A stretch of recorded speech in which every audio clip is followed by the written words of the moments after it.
Finally started feeling human again.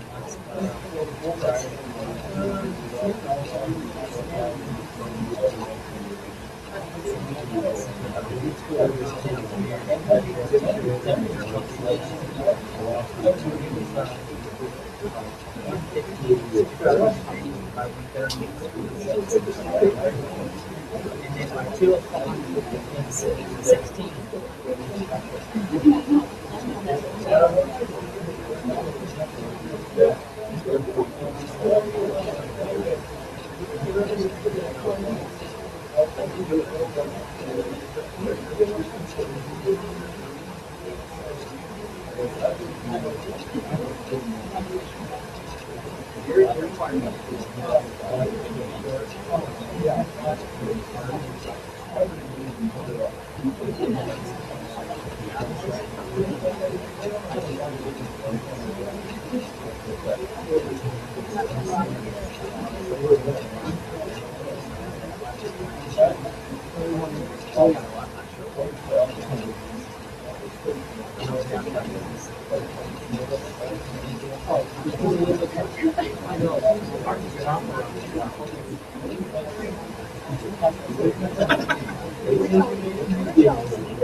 Not liking this.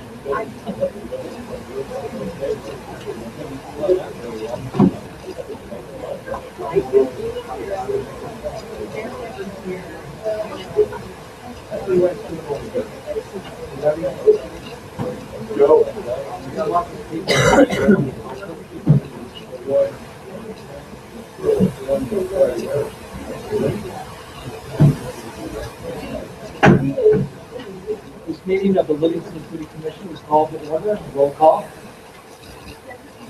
Present. Here. Here. Thank you very much. We'll now have a moment of silence.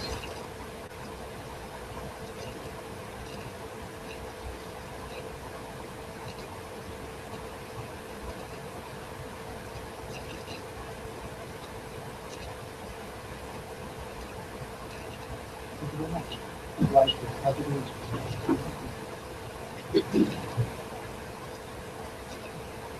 pledge allegiance to the flag of the United States of America and to the republic for which it stands, one nation, under God, indivisible, with liberty and justice for all. Thank you very much.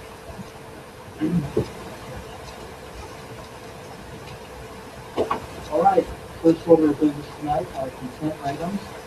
Is there a motion for consultation on consent items? Chair, I make a motion we pass the consent items. Okay. So there's a motion by Commissioner Rubin, second by Commissioner Stern. Roll call? Yes? Four. Motion passes. Tonight there are no proclamations. There are no scheduled public comment. There is one public hearing. It is ordinance number 2053, an ordinance of the City Commission of the City of Livingston, Montana, requiring all buildings to comply with the building codes and amending ordinance number 2028 as codified by Chapter 6 of the Livingston Municipal Code by adopting by reference the 2012 International Building Code, IBC, the 2012 International Residential Code, IRC, the 2012 International Energy Conservation Code, IECC, and the 2012 International Existing Building Code, IEBC. Sure. Obviously, we're at the public hearing stage for this piece of legislation, and the City Commission has seen and discussed this item before. I'm going to ask Mr. Woodhull to come in and play in the room. Just as a brief refresher on what we're doing here. The City of Livingston as a general power city, we can only implement those building codes which have been approved by the state of Montana. The state of Montana has recently taken that step with regard to as stated in the fire ordinance 2052. So what we're doing here is updating the code by which we enforce our building which our building department enforces. I would also remind the City Commission that part of our discussion previously was the fact that the city building department is going to receive an evaluation by the Insurance Services Office. This was an ISO evaluation separate from the ISO evaluation that goes on to the fire department. We will mark whether critically in that evaluation, principally because of this one item. As were, I believe, in our research, several cities across the state. So the action that the state took, and the action that we're taking this evening, assuming that it will pass, will basically allow us to go back to the ISO and ask for a reevaluation of that department based on the fact that it's now coming. Anything you would add to that?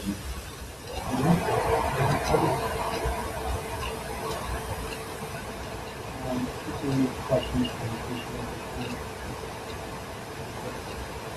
I want you to hold on to an opening for public comment. Thank you very much. Okay, this public hearing on ordinance number 2053 is now open. Public comment, is there any public comment on ordinance number 2053?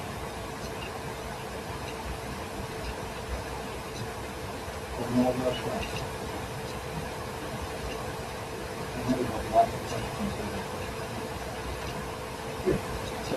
Public hearing is open for ordinance number 2053. Yes, ma'am? If you have a comment, you have to come up to the microphone and state your name and address for the record. I'm Sharon KCO, 760 North Montana Street.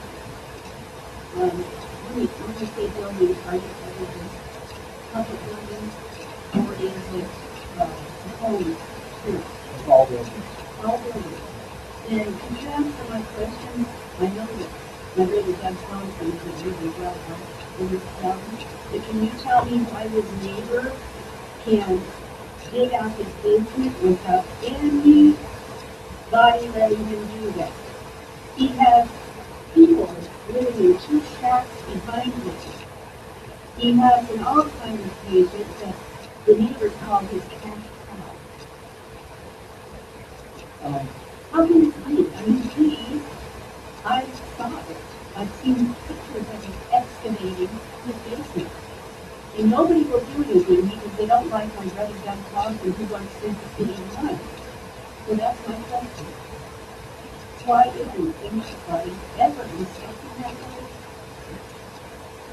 I think that question we're going to have to pick up with the administration, because this doesn't really pertain directly to the ordinance itself. So there's no ordinance and you can do that. But, no, I Well, as I say, Ms. Snow is referencing a complaint that had made with the city over the last 6 months that I was aware of, that I had consultations with the city attorney about. I also had Mr. Woodhall and the clerk involved in that. And we could give you an update on that complaint, but as you said, it's really a separate issue from this. Can you make sure that we're having the correct information? Was there anything in here that applies to the structure of that complaint?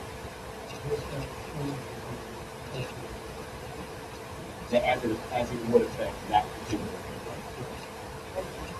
But your complaint is being addressed by the administration, and I've been here when you called. Okay?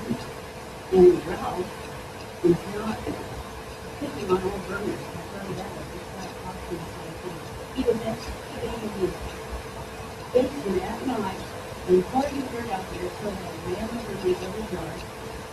And I really think those would be code enforcement issues, and we're addressing them with the city administration and our revenue firm. They'll find a proper resolution for you. well, somebody in my places knows that people are living like that. And let me say that. Mr. Chair, please comment. So, Ms. Snow, actually, my conversation with your brother that was, I believe, April, and what I said to him, what is the difficulty with regard to that particular part of the contract, that we had to be able to prove that there were folks living in those particular structures. And that, in order to do that, we had to have enough probable cause to actually get warrants and other types of things for people to cross. And to this point, we have not had that probable cause. Have not had that type of probable cause established based on our business. But I also told you earlier that right now we're in transition between city attorneys. And as we get a new city attorney, we will also bring them up to speed on this particular issue. You know, I don't really even know about your brother and his declaration like that. I didn't either until this. So I'm just giving you an update as to where we are.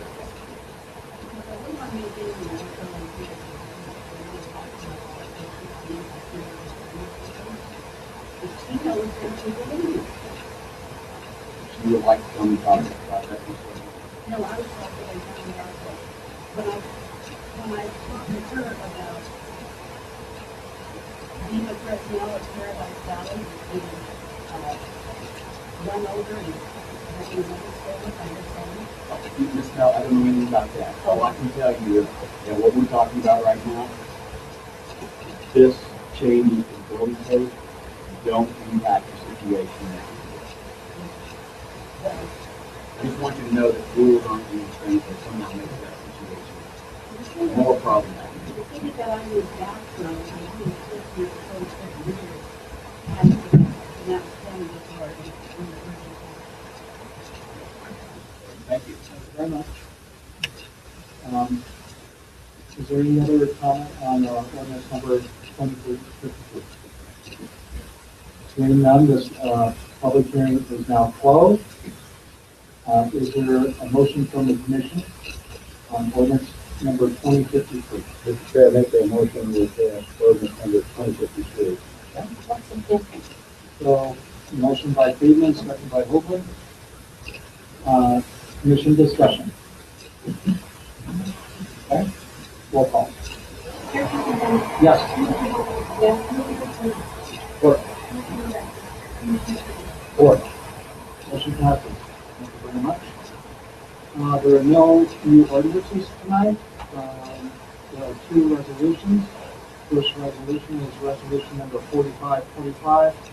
Resolution of the City Commission of the City of Livingston, Montana, authorizing the city manager to sign an agreement with Dell HAM to develop memorandum of understanding with MRL for low-grade rail crossing pavement. Fair. So as we had discussed before,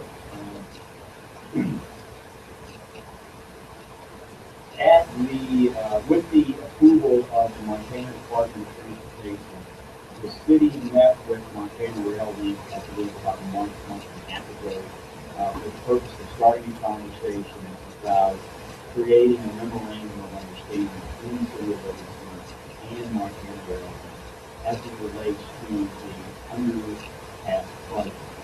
The purpose of that explain that scope of work is basically to draw the box around the cost and allocate who's going to be responsible for what. So that becomes a fixed project instead of sort of a moving project. And that way we're able to contain the cost on the project and limit the amount of funds that we will. The city commission is aware that Alex William has been city engineer on the project. They also were contracted with the state of Montana for their consulting design process. So they are the most intimately familiar with everything that's happening with the project today. They have given the administration a scope of work and a proposal in the sum of $9,554. We would pay for that out of the underpass list fund.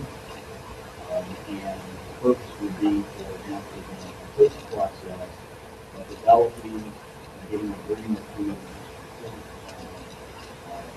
that particular memorandum of understanding. Once that is done, it will be brought back to the city commission for their approval. Certainly along the way, as we reach milestones and drafts, and types of things will come back fact check. So it's certainly the administration's recommendation that we go forward, approve this task order, and authorize the allocation of this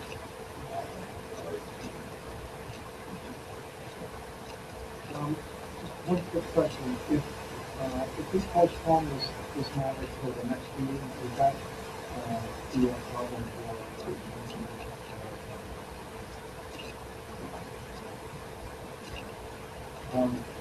Reason being is that came across some information conflict even seeing today on our podcast on some information that we might be able to provide in the system.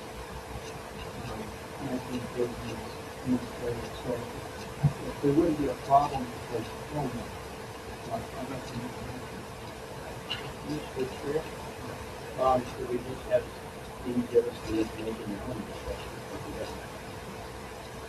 I'm not. Are you prepared to do that? Sure.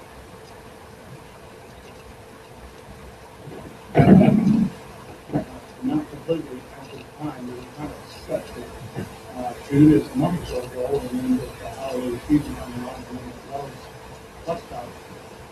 Stepping forward, we kind of went off the side. We usually one kind of left the clock. Usually not quick on the clock. And so but we were probably clear to the next meeting, and we also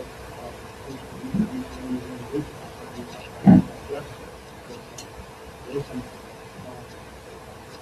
people that are significant information we've gathered from sources, agencies that and also from consumer projects elsewhere that in terms of funding that fit very nicely what we talked about here. that's a quick overview that, don't know much more you have to time, but I'm going to give it on there now.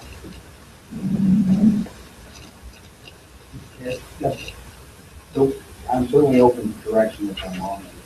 It's been my understanding to this point that the city commission has voted to move forward with this project.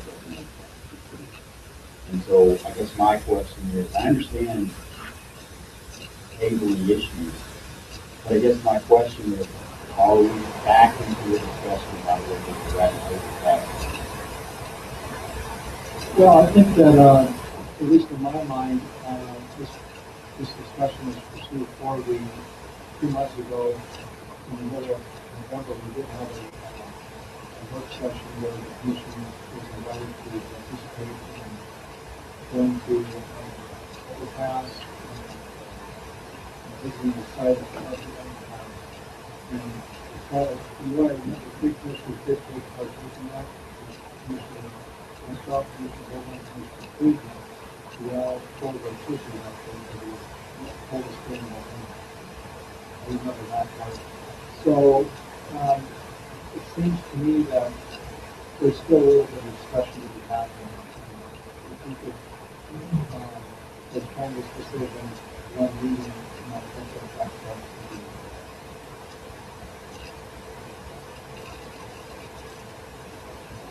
So I heard a motion, if there's no second, you want to refer?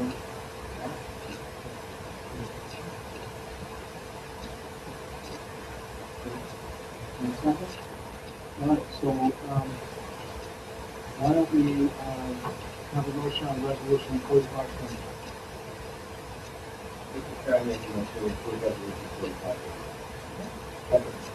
A motion by Friedman, Stern, second by Friedman, discussion? Yes. So to your point, you still want to come forward at the next meeting, or even outside of the commission meeting to present the information when you're ready. I'd certainly like to hear what you have to say. With respect to this item here, this is an approval, and the next item, we've already said we're going to. Actually, no, you had it at the last meeting. This case. This is a resolution that requires one reading. So it's $10,000, the memorandum of solution doesn't find anybody forever in a particular position. It is moving forward with the project, but it doesn't hold, it's just a memorandum of understanding on the scope of the project. It doesn't tie the city in or the citizens in any one particular perspective. So when you're ready with that information, I certainly would like to hear it. If you want to bring it to the commission, speak at the public comment.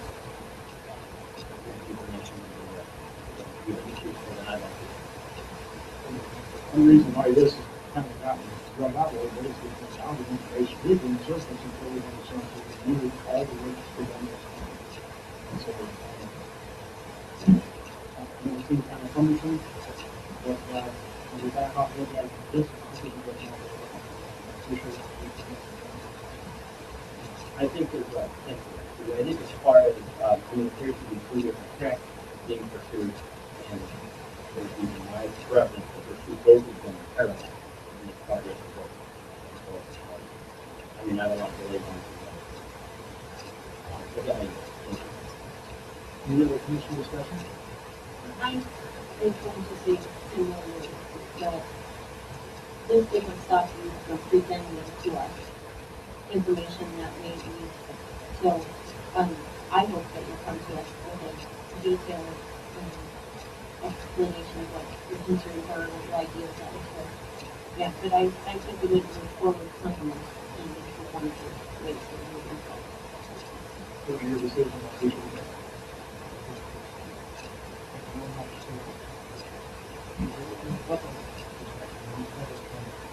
Any further public comment? Resolution number 4525. Public comment on resolution 4520. Seeing none, roll call. Yes? Yes.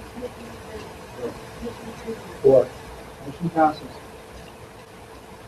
Resolution number 4526, a resolution of the City Commission of the City of Livingston, Montana, authorizing the city manager to sign State of Montana's State Administrative Authority, City of Livingston Assistance Agreement for Homeland Security Grant Program in the amount of $100,000. Mr. Meeks.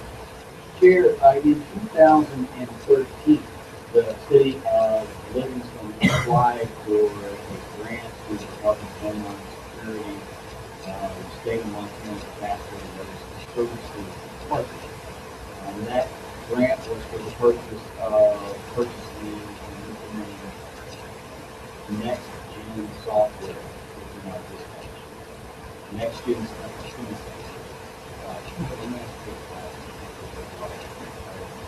dispatch services for dispatch. Basically, the thing you would recommend as we go, basically the next gen software allows us to take our ability to interact with public, allows us to receive text, it allows us to receive photographs and other information electronically, which currently our system cannot. So it basically takes our ability to gather information on a more timely basis and more ways than we can do now, and enhances our ability to inform our public safety folks as they're in the field and respond. We made that application in 2013. The application was denied. Since that time, though, some of the applications that were approved were unable to complete their projects. Because of that, the Montana Department of Emergency Services is active basically has surplus monies in that 2013 cycle that have to be spent before August 30th of this year. Knowing that, they returned to the city of Livingston and said, if you're still interested in doing your $100,000 grant application, but you have to get it done before the end of August. And to which we quickly replied that if you send us $100,000, it's quicker than we would like to have to do this, but we can still make it happen. Thank you to the experts and commissioners that have done a great job. Ms. Classic will coordinate this project for us. We grant writer, we're all very excited about this opportunity. I should say that it is a 100% public share, so we do not have any match. By my estimation, and I'll let Greg do it, when we're done, we will be one of the few American less than half a dozen in the state of Montana that have this type of capability. It really is now. They do too much more to have that project.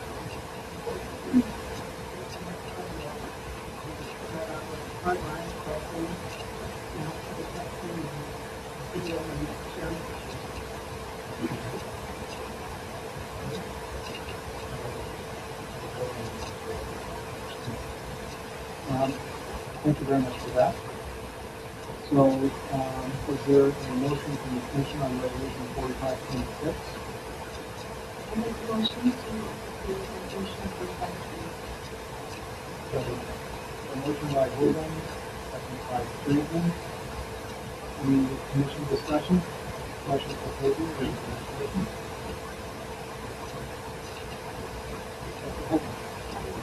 Do you want to explain to us as the community what we're going to do this point? I certainly know that we have that to do that.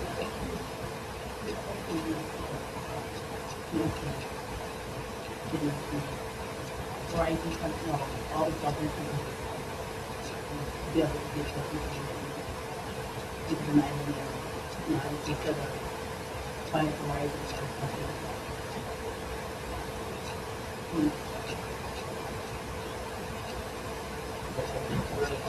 We have a Verizon cell phone.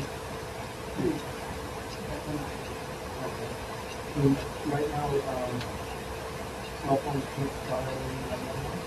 They can, but they can't technically. There's a lot of penalties. And then you were mentioning about photos and videos as well. What do we use for, what would that be? I really have people will be at a screen instead of just calling each other and show the pictures of something accident. You know, show me that this is something, show me the pictures first, and just that kind of thing. One of the things, just one of the things that was expanded with the new order of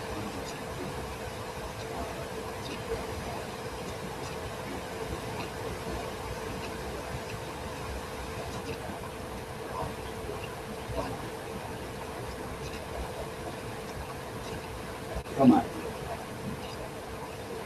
Go for that.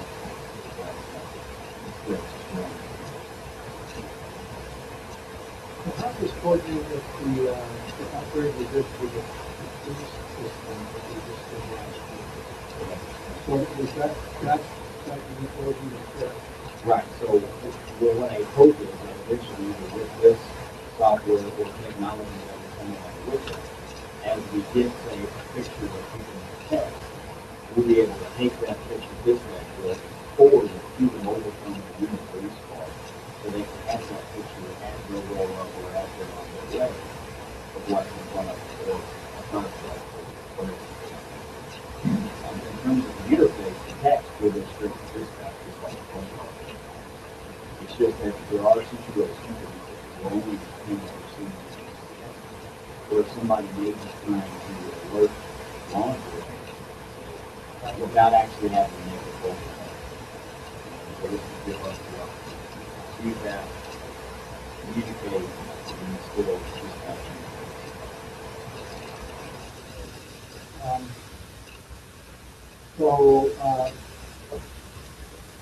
So does someone have to have a 911 program that they're texting, they just go to the text message, put in 911? I know. Yeah, I'm just wondering how that works. They do it, have to do it, telling them to bring the process. And what kind of hoops do you have to jump through in order to get the 10 by office? Well, as soon as we get the go-ahead from the city commission, Rhiannon has already put together some of the documentation that needs to be forwarded. She and Peggy will start putting together the RFP that will have a rather short advertisement on it. We'll get those things up and running, get them selected.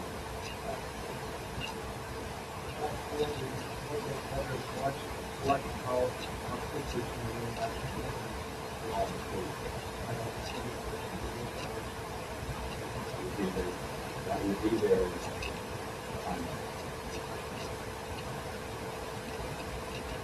All right, is there any public comment on resolution 4526? Any public comment on resolution 45? Thank you.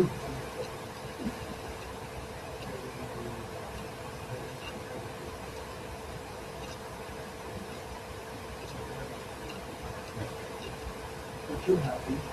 That's it. Quite a program Christmas present. Okay, roll call. Yes. Yes. 4.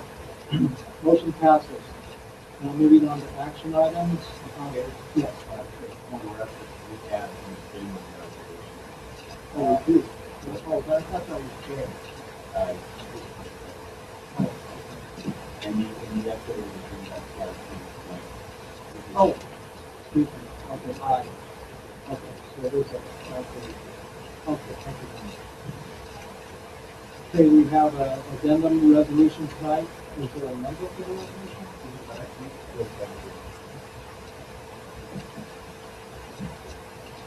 You think it's something?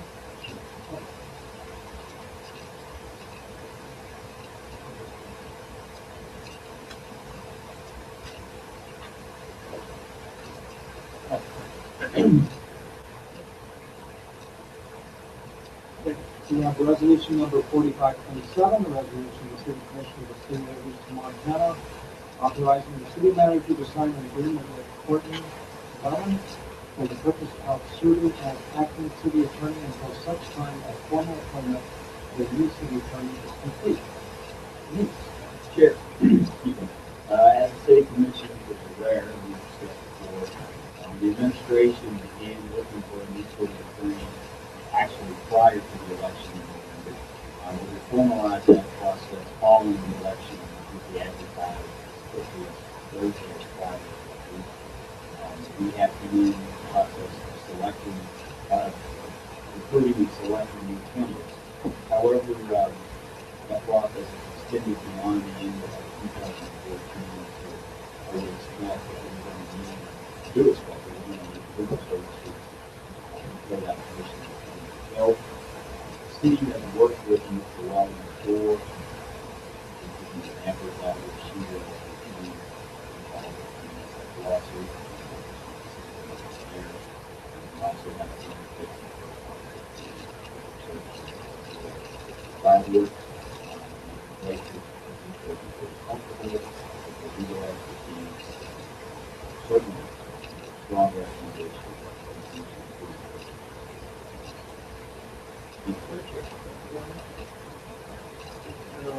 Motion from the commission on resolution 4527.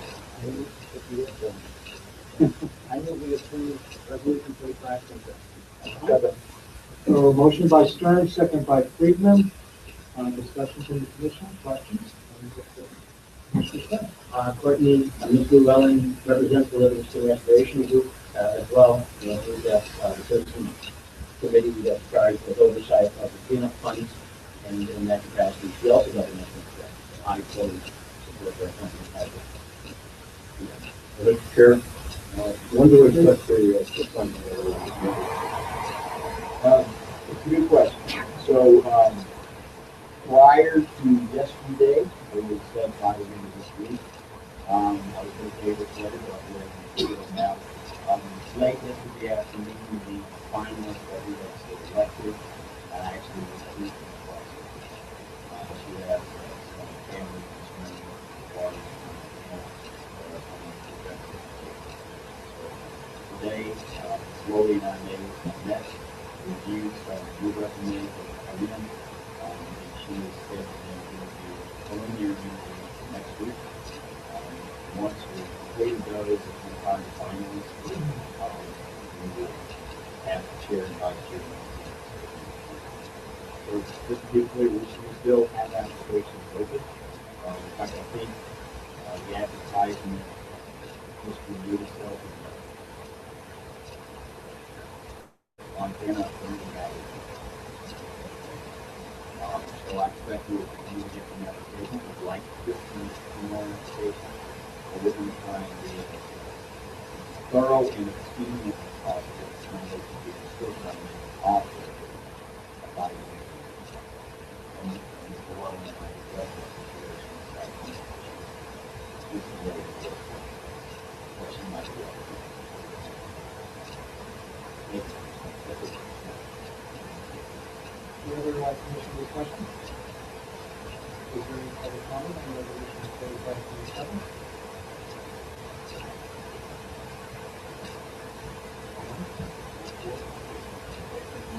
Yes? What? Yes?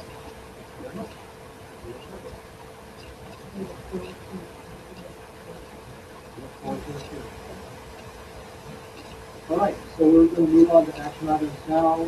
First action item for the commission is to appoint commission chair and vice chair for calendar year 2015. And up to the commission, if you make a motion for one or the other or both. So, commission nominations at this point.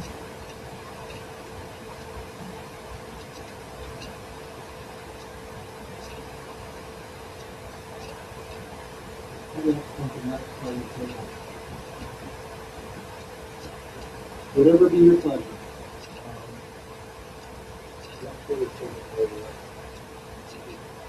We have got a motion in a second.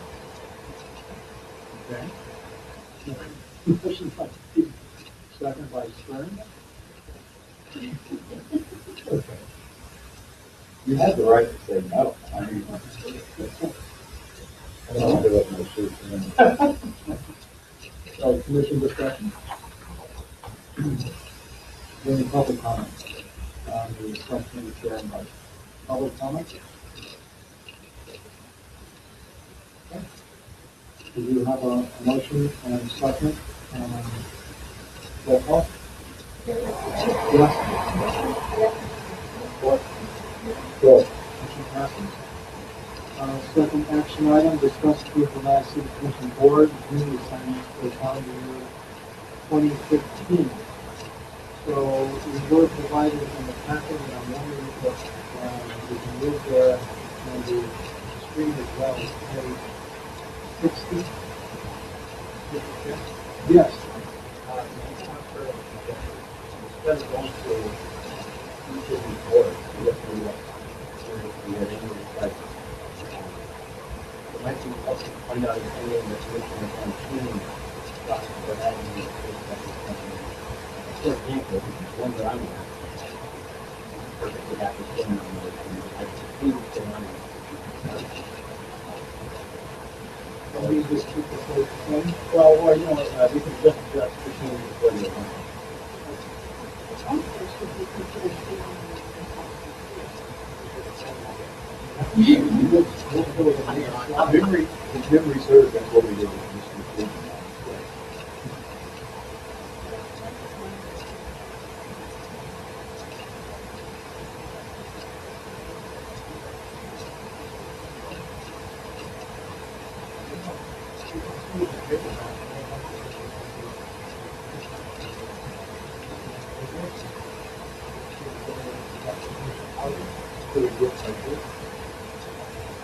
Sure. We like state particular thing.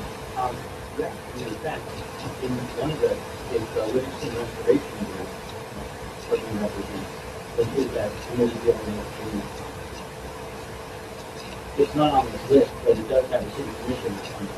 And that's the committee that's what the citizen committee that will oversee the clean up on the, I sit on that, and I haven't been able to get a appropriate attention to it, so that's one that I specifically would refer to the other commissioners that sit on it.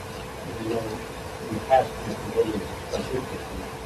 And it seems to be pretty interesting to a lot of perspective. You have any issues? And how often do you meet? Once a month.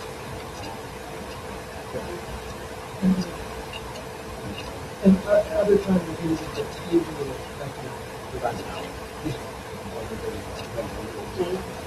If you use the second Wednesday of the month, this month is the 8th, at night, so about 7 o'clock.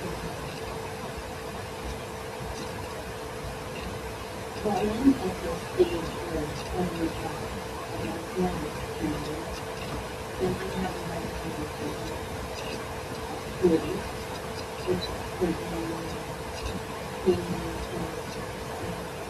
seriously everything. And so I feel like I need to lengthen my load, and I need to make sure that I'm making Well, John's not here, we can have you this way. Yeah, you interested in all? Well, maybe what we have to do is wait till we have the full body function here. That way we can maybe take this and give it a little more time. Would the commission be okay with that? Yeah, I would like to keep it out there this way. You would like to keep it out, okay? So you guys have any changes? If there are any, well, possibly, that's why I'm going to I feel like that time needs to be good. We're too much for it. You know, we don't know. Anyway. I also was going to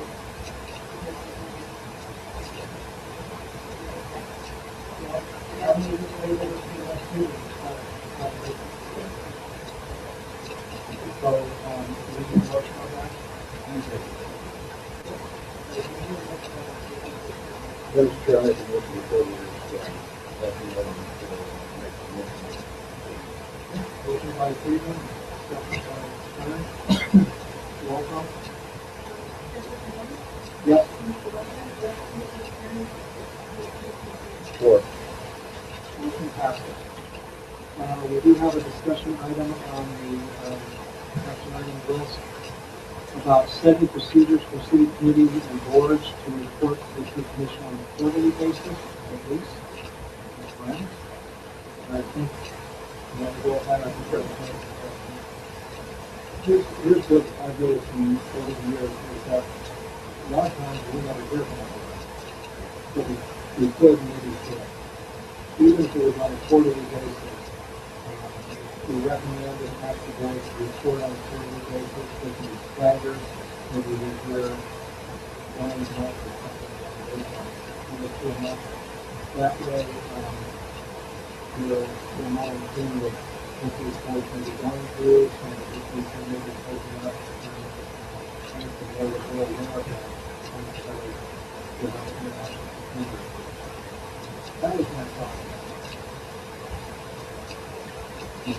Yeah. You want that report, in writing or paper? I think we'll come to the commission meeting, just like, we do hear from the URA board on a regular basis, but they have to, that law, that's the way the commission is set up. The library board does send out a monthly newsletter, which does inform us, and I think, that's probably, a lot of other boards that I think would be important to keep a little more close communication with, and do more awareness of what issues they need to be on the lesson, and do things that might be of interest for us to either to get involved or help in the decision making process. One of the things with the recent process that we must involve the annexation of it's given me a little more thought about how our planning boards work. And, maybe it would be good to hear reports from that body as well to see where they are with different processes. And I know that you're on that board. So I think it would be helpful. Yes, sir. Absolutely. Given the fact that these are citizens, in most cases citizens, volunteers. Well, actually, Mr. Chair, I think a couple of things. Number one, I think if this is the direction the city commission would like to go, I think it would be good to have a vote tonight. Establish administration to communicate with the chair about what's going to be expected. You can begin, like you said, start scheduling process, and then I'm trying to get all 12 of them out of the that being said, obviously we have staff members that on the circle of the board as well. However, I think because they are 16 bodies, really this report ought to come from citizen community rather than the staff. So, I would say the first copy is the health administration of the vote. It should also be specific to the global report and that citizen wouldn't be restricted to the chair, simply because, as you said, the volunteers might have to be real. So I think with the URA, sometimes it's dedicated to comments on large cases.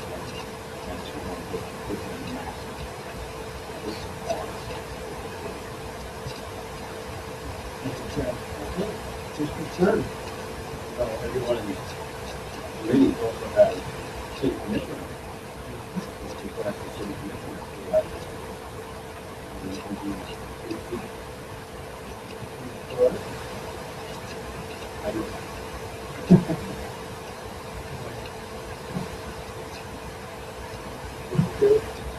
And Mr. Goodman, I think it's good that to get somebody good, with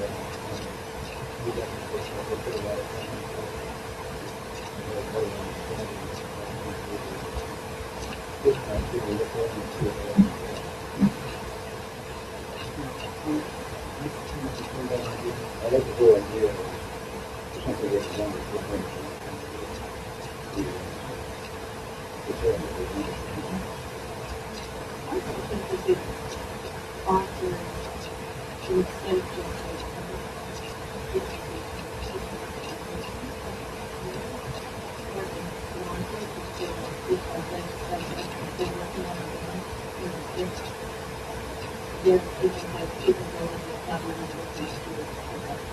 To give some an order versus,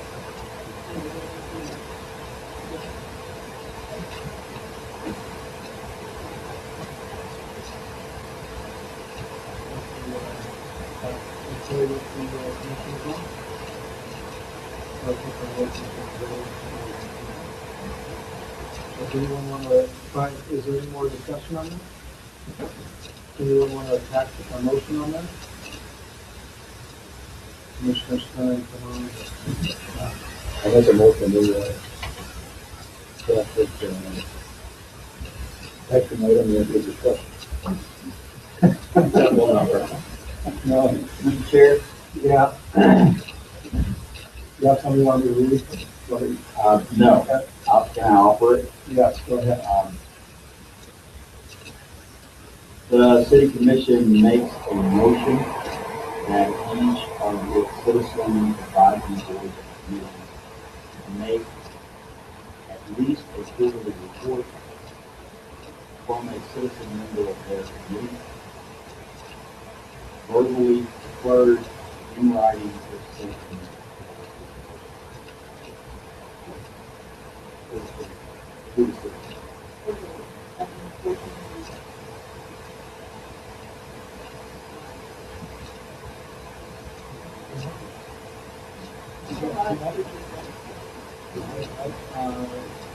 One time a year? Twice a year. Twice a year. One motion.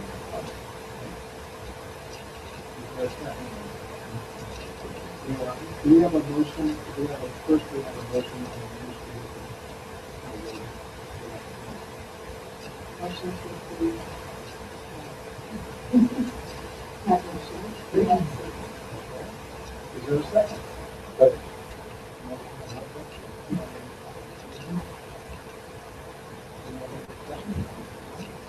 Public comment? Roll call. Yes. What? Motion passes. Thank you very much, and thank you very much. Okay, action item D, approve, discuss, approve, deny request for de-annexation of property within the Montague Palace Place subdivision. Ms. Chair, I'm going to give a brief intro to this item. I'm not going to ask you to close anything. Certainly, I would ask either one of them to modify or correct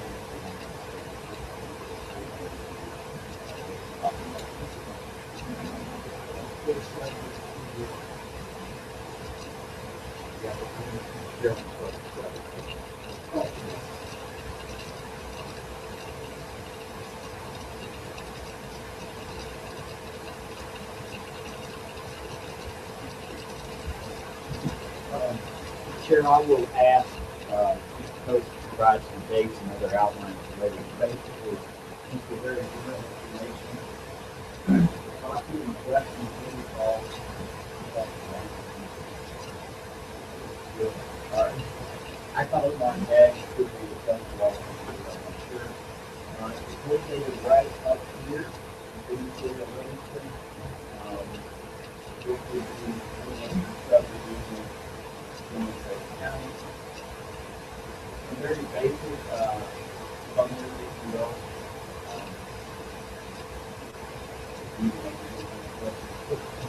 This is the Brookstone subdivision as part of a 2-year annexation that added to the city limits. The Montague annexation and this development really hinge upon being able to connect its utilities, water and sewer lines, to the utilities that were going to be extended from the city public works department lines up to the Brookstone subdivision.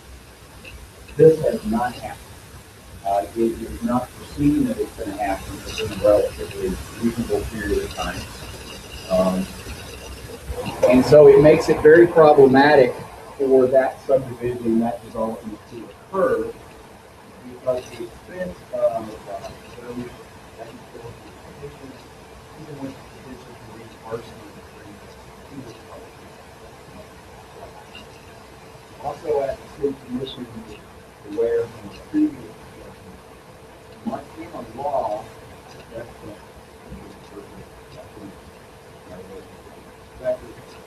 is that after annexation, the city has a reasonable period of time in which it must provide for the property. By case law, that's been established in the We're now at the point where passing the property has been considered for more than that. So, the city commission could say, we want to keep this piece of property in our city. And in doing so, we potentially would have to upfront development costs, development authorities, and of course, if that development occurs, we would ask for a prorated reimbursement because we do the that really puts us in the business of providing a lot of infrastructure for access.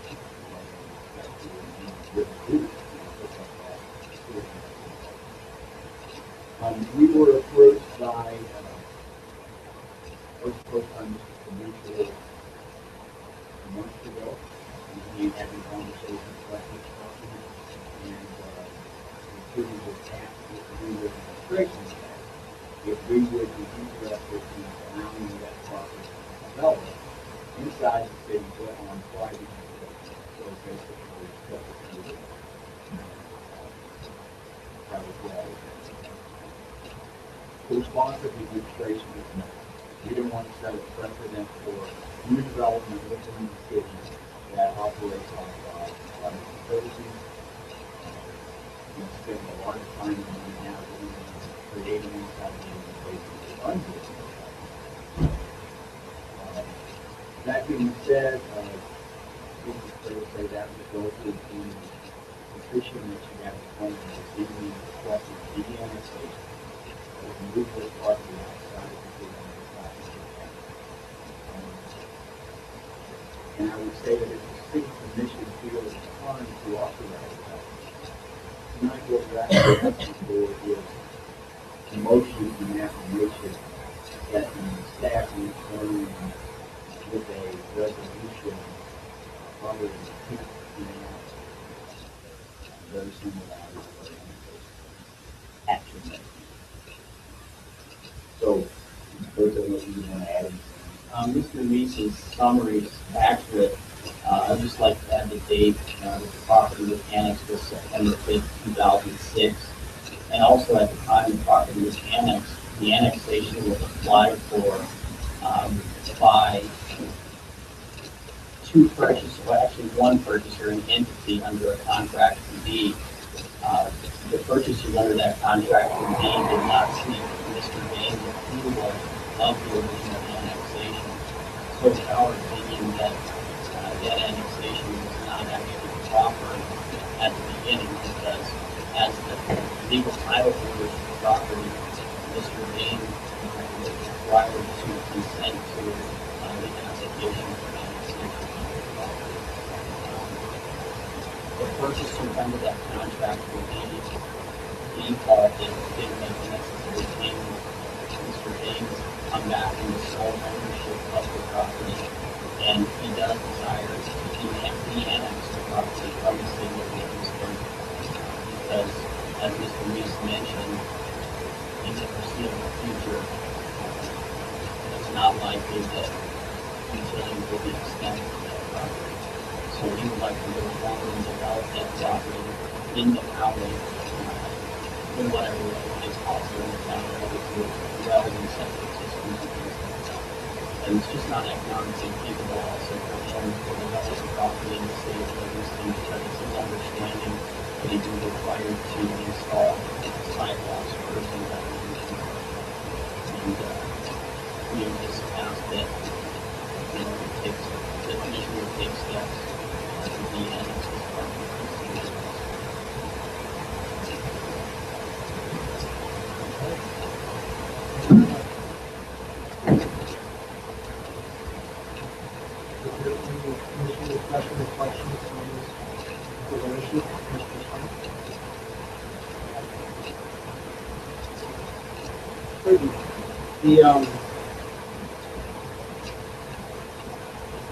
Comment? I certainly understand wanting to get services there, and I don't have to,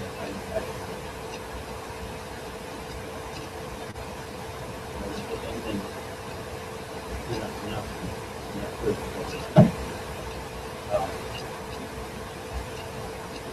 We're working on currently on a planning board on renewal and updated growth policy. And in that growth policy, we'll be talking about personal home to the planning board.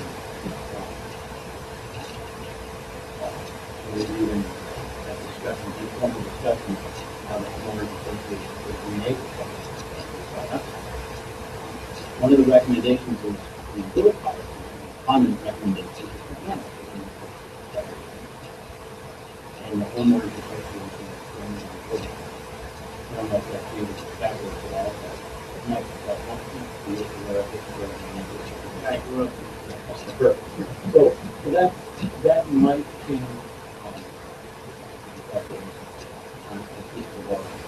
second item is the default issue. You see it stated here in the petition, but there's no supporting documentation, and even more important, that's a legal issue to be resolved through the petition. So if you feel like the annexation is not appropriate, the court should decide that. And I honestly don't think it's the role of the city commission to address that. I think that's something that when I think that would be an alternative to the commission de-annexing the property for the reasons you've mentioned. I think our last resort would be to file the court action and to try and get the annexation reversed. But obviously my client does not want to incur the least expenses unless asked to. And with respect to the Green Acres subdivision, is there any time frame that you can give us with respect to that as far as extending? I would say within 5 years would be a reasonable. Things get started moving within 5 years.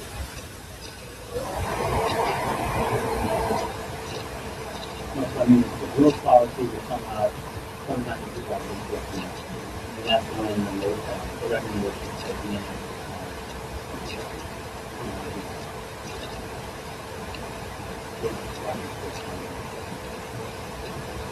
But it might change. If we had a definite date that would happen, if we would make a decision on looking at would that be contingent? So we are ready to kind of have that decision to make.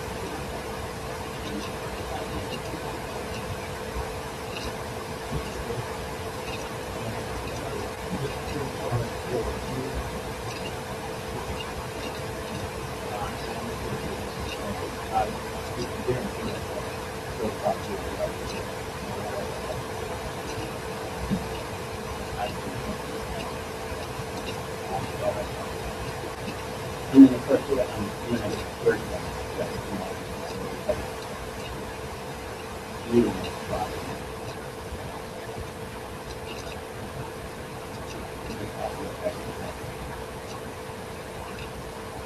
Yes. Thank you.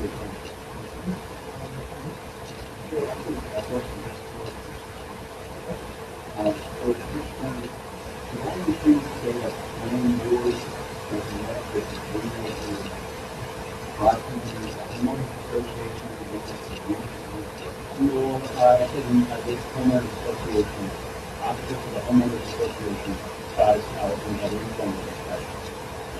And summarize the conversation. Are you interested in anything with this? Because if you are, we'd like to work with you.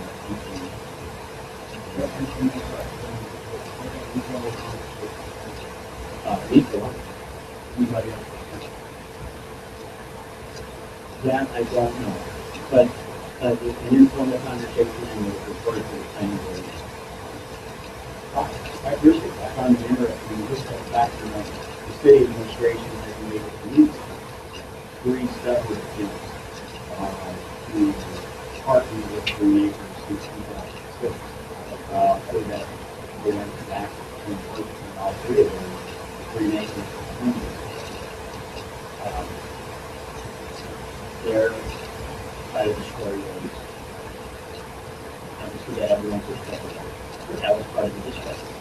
Um, Like I said, it was an informal conversation, so we did inform you, I did inform the officers of the homeowners association that this recommendation of no fair policy, and they gave the superintendent that they were more than willing to work with the city to move forward. So, But no, but, sorry, it wasn't with the actual committee. there is no formal motion. They were informed. Nobody else was going to vote. Thank you. It's my understanding at this point that the homeowners association is going to and they spelled out. I prepared it up to discuss through with the planning board on the family for a minute, but we've got to get a real policy on what the study and then once the recommendation comes to the commission, and the commission comes to the and that's really left with the homeowners. And they were members I met with. Yeah, I think. So if they want to, this would be the best.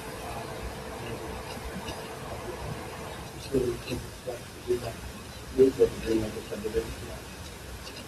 I can take a shot at that if you want to take a shot. Mr. Chair, if Green Acres wants to be in it, and if they in fact are included in the area of the annexation policy and road policy, it would be the same procedure as the other procedure with the annexation application. In that procedure, which we will discuss next week tonight at 6 p.m. The major point of discussion for sure on it with the cost next. That's the way that Major, the major condition point for this has been water. And their request to be compensated for that, as well as on several occasions, we prepared pro forma property tax bill, which indicated not only what the property taxes would be, and also the cost of the next opportunity, which would have to be created on the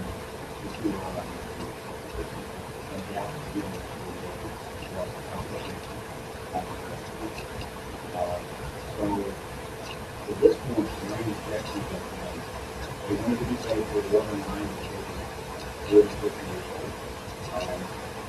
they didn't like to look at the property tax bill.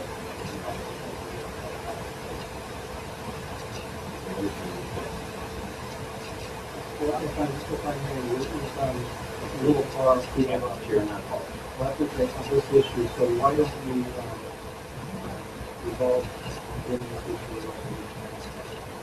So, is there any other additional discussion, Mr. Stewart?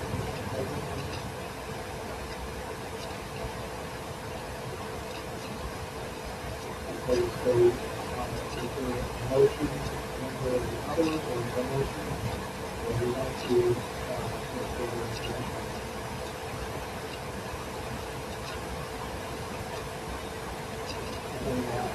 The question, do you need to talk to your client about this discussion?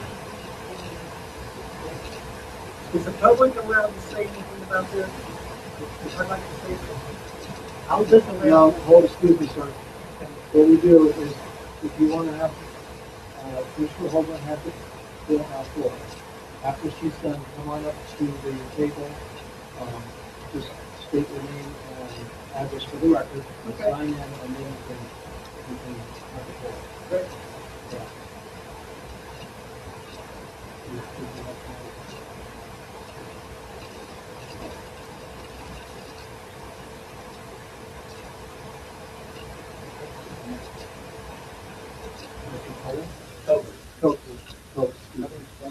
OATG.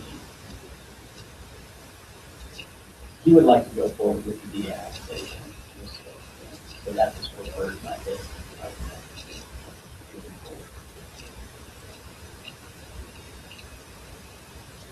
You have to pour now and come on up. Thank you. we'll go ahead and state your name and address for the record. And then go ahead and sign in there. There's a sign-in sheet.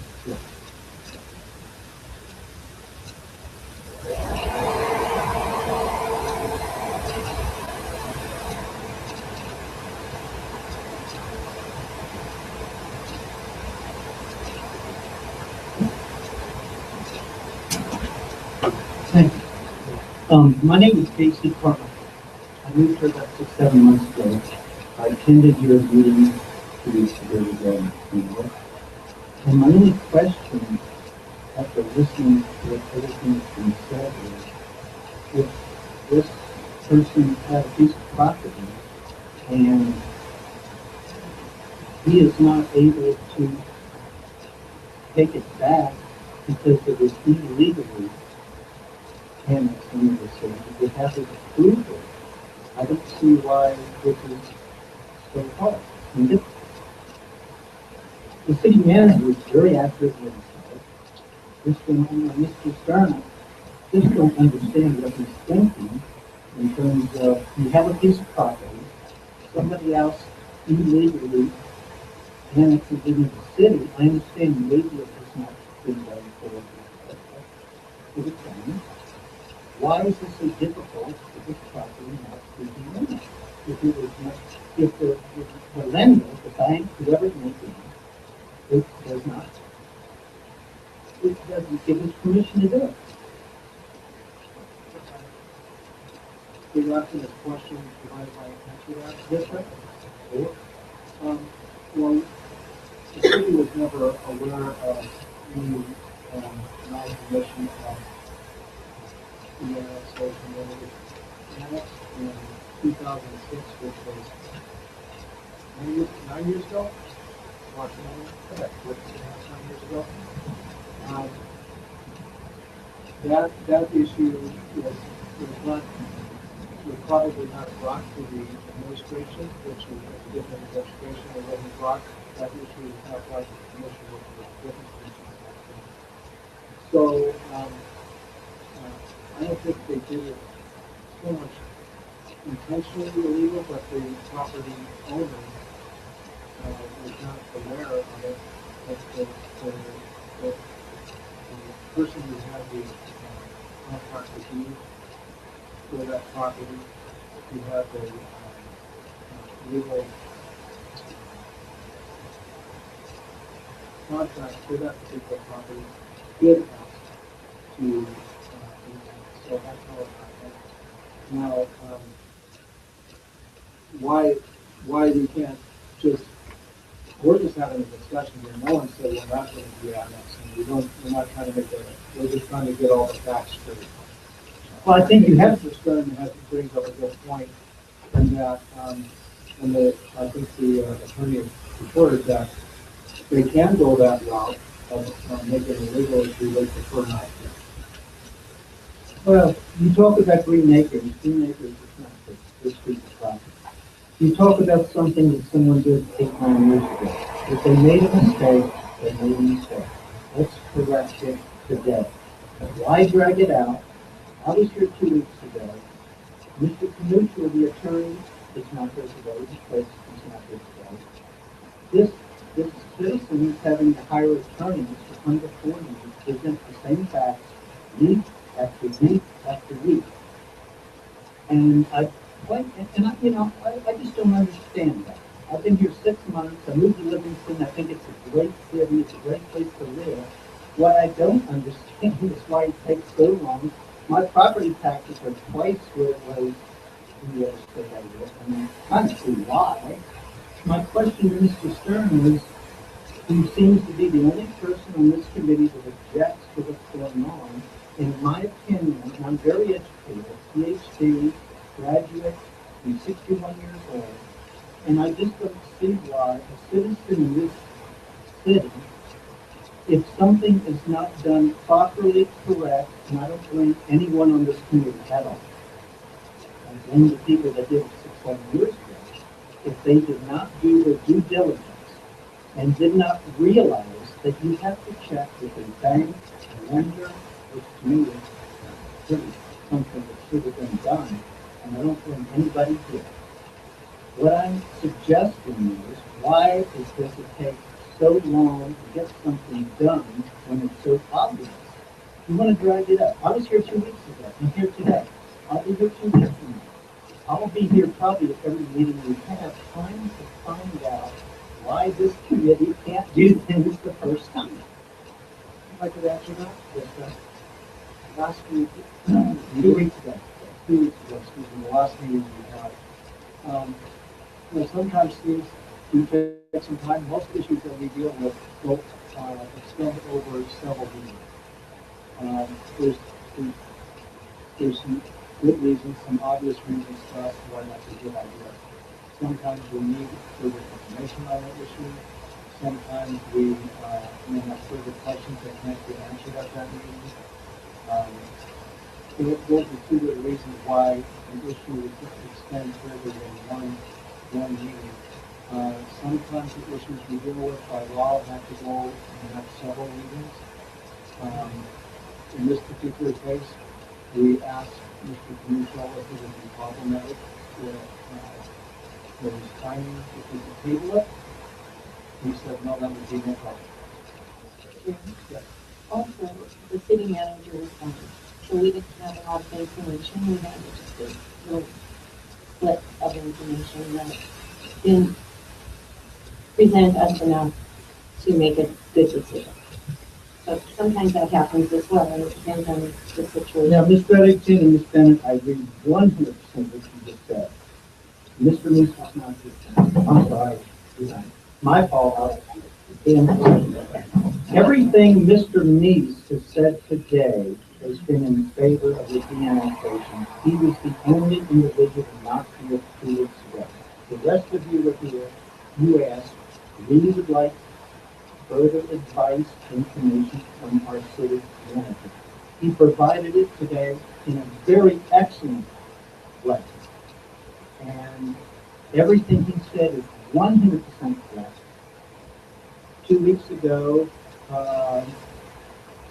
the questions you had could have been answered by Jim Woodhall, who is sitting right over there, who is very, very familiar with the situation. He would have answered every one of your questions. You tabled it because Mr. Meese was here, not here, which I agree with 100%. Mr. Meese is here today. Mr. Meese has answered every one of your questions in a very, very informative fashion. And I'm still confused why this can't be done today. I don't see anything, this Green Acres situation, well, I don't think it has anything to do with the monetize situation. I'm on the sideline, and I'm listening to what you all are doing.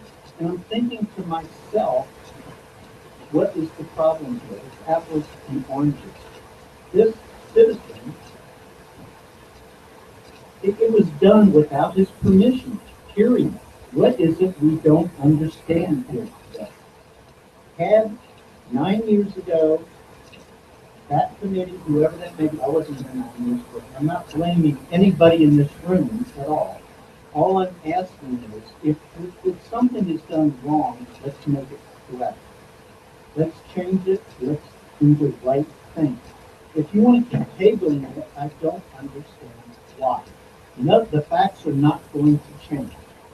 It was not done correctly, properly, and I hate to use the word legally, because I would hate to see this citizen or anyone else sue the city. This would make my taxes go up, because you guys got to fight all that. I'm just trying to find a common answer, and I don't see one right now. Do you have any other, you've stated that several times, is there anything else you want to ask about? No, but I'd like to get an answer from you. Why? What is it you need to know now? What other facts do you want? I'm a citizen here. I pay my taxes. I moved here 6 months ago. I'd like to know from this committee, what do you want to know that you don't know? Well, first of all, I don't have to answer, you're being a little derogatory right now. I'm going to ask you if you would sit down. I'm sitting here. You made your point. Let us finish our discussion. That's what we do. I know. But before you voted, All I wanted to do was go on the record and ask this committee why they can't make a decision today. Yes, ma'am. We haven't said that. I know We can't that. make it. That's why I'm trying to voice my opinion before you go. That's all. No, I'm good. Yes, thank you very much. Thank you. Appreciate it. Is there any other public comment on action item B? Any other public comment on action item B?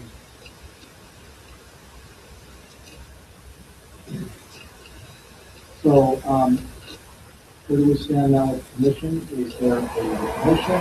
Is there a information?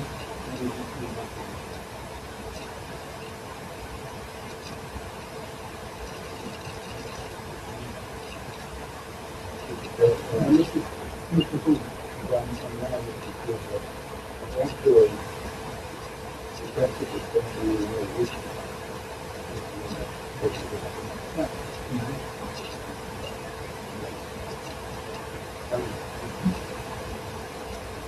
I'll make a motion. I make a motion to approve the implementation of the property, at Montague subdivision. Second. Second by Freeman.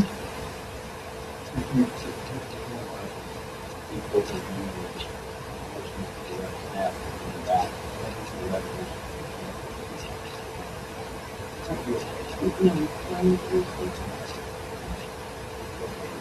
We said that.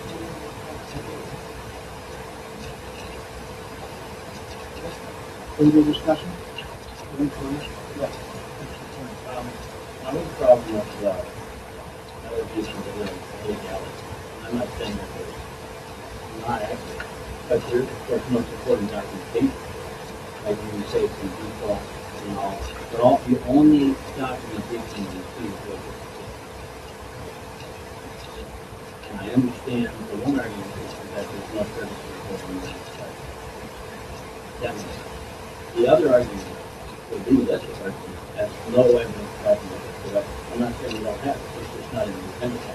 All we have is the constitution, which has statements from, we would. It doesn't have statements from the other side, it doesn't have a legal document of ownership, financial document, default. That's my statement, that I don't have the information in front of me to make a decision now. So, and then we also, I don't see, we also should be documented ownership.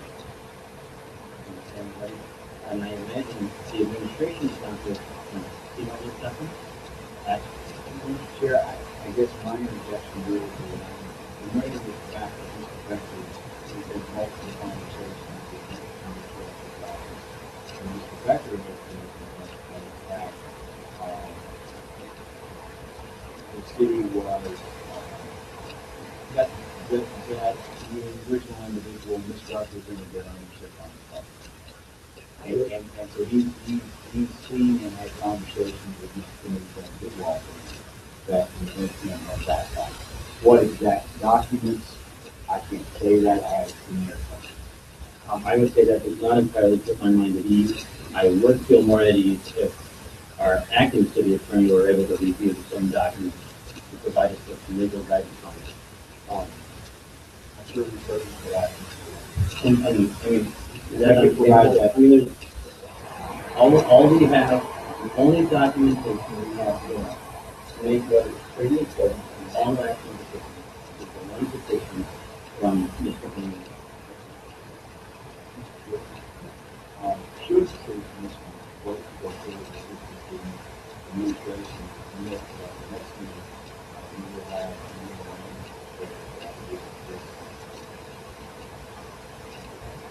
this station. I would approve this action, I would vote in the positive for this action if the documentation is more than the city attorney, the acting city attorney, but also in include some of the other documents that, show clearly the feedback.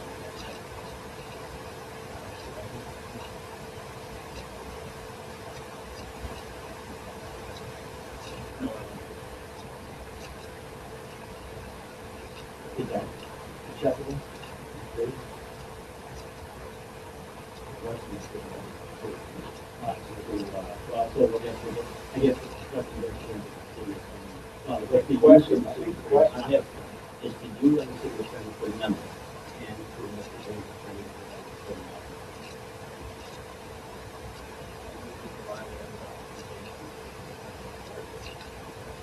And this direction is with you.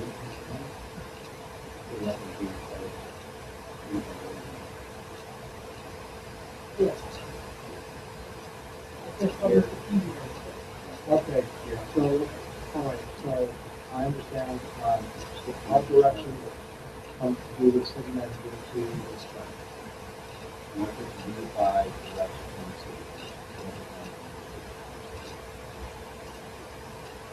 that would be my requirement for a positive vote.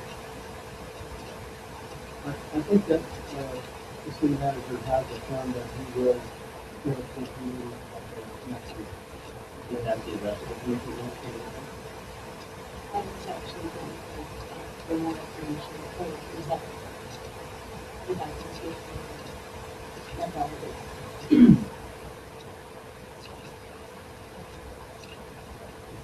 And how many readings will there be of the resolution? And Here,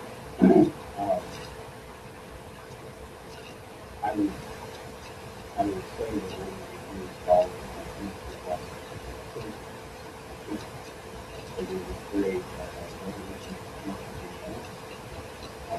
that would have a use. Next public comment session, call for the city following that vote, and then we read public hearing of the actual second resolution in there. And then and as far as the timing of that, I would have to reflect on that, and actually I would ask Mr. Wellens for that. But it's just a very similar process in terms of how we do it. the two readings separated by 30 or 60 days or something. I think that gives us ample opportunity to consider all the impacts of the decision. That's what becomes final. So I'm satisfied with that. Thank you. Any other commission comments? We do have a motion and we do have a second, so roll call. Yes. Or, Motion passes. Action item E, discuss if to deny cancellation of professional service agreement with Bob Johnson for lighting of the street upgrades and public works facility. there's now just 30 seconds. Yes, we may.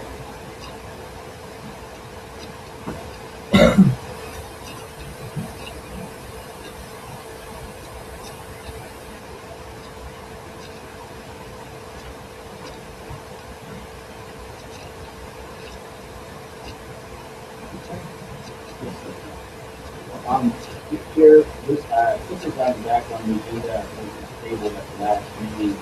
And I apologize for my absence there.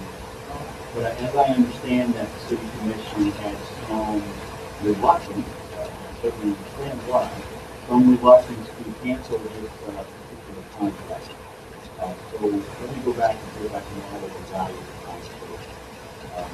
Certainly the city does not want to lose this opportunity. However, the grant with Northwestern Energy is very specific to the way that it has to be accomplished. And that specificity comes from its the requirement that it has to fulfill the National Public Service Commission with regard to the development contract. Mr. Johnson, for whatever reason, significantly underbid the actual cost of the project. So what happened to the city was we would be making quite substantial difference between his bid and the actual cost of implementing this project. And that was kind of the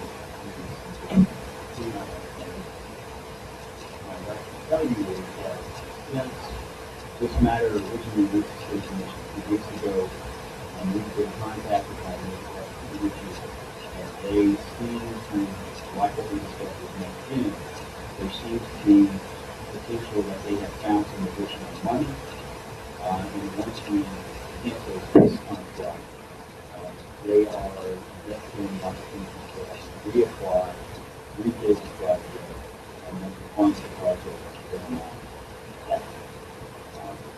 But in our consultation, we also include this project. Don't think about this application. So I'm putting open for discussion.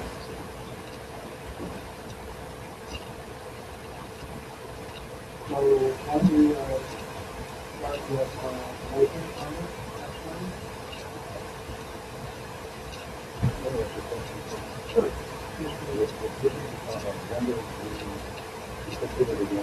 They could bid again. We would reopen the bid process.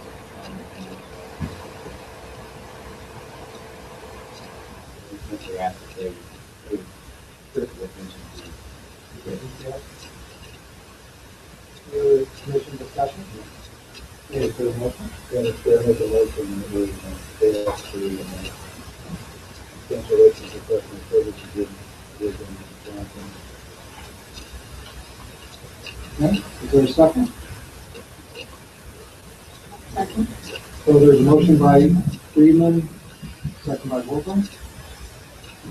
Any discussion? Any public comment?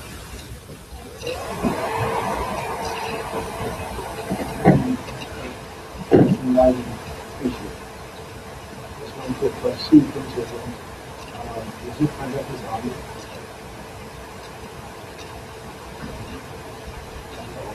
The question is he bonded? I'm sure he is. I mean, most of the RFPs we put out prior, but the bond, do you know what the amount of the bond was? And we don't have to agree right here tonight. We have to post bond requirements.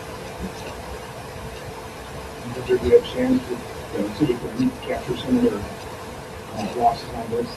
Virtually. Well, we haven't lost it. Last year. We haven't undertaken the project. If we were to undertake the project, we would have to take the project. At this point, we can avoid losing the avoid having the constant election on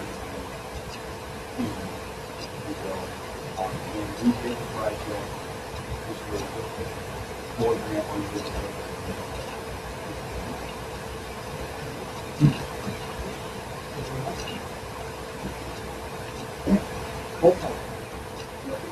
Yes. Boy, Motion passes. Moving on to action item F, approve, discuss, approve, and deny for action on the resubmitted request from Blood Stops. Commission, do you want to have any preliminary information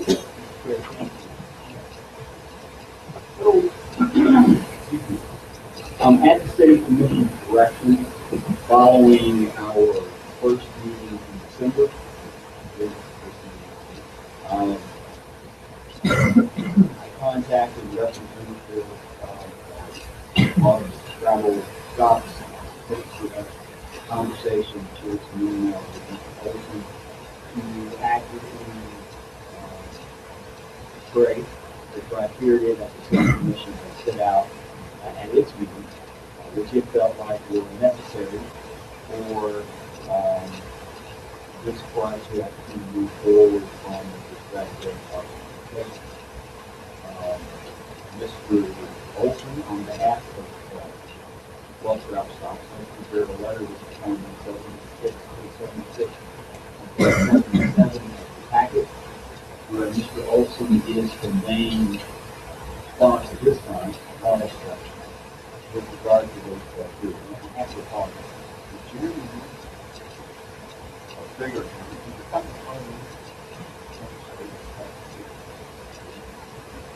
So he prepared that letter on pages 76 and 77. If you will notice,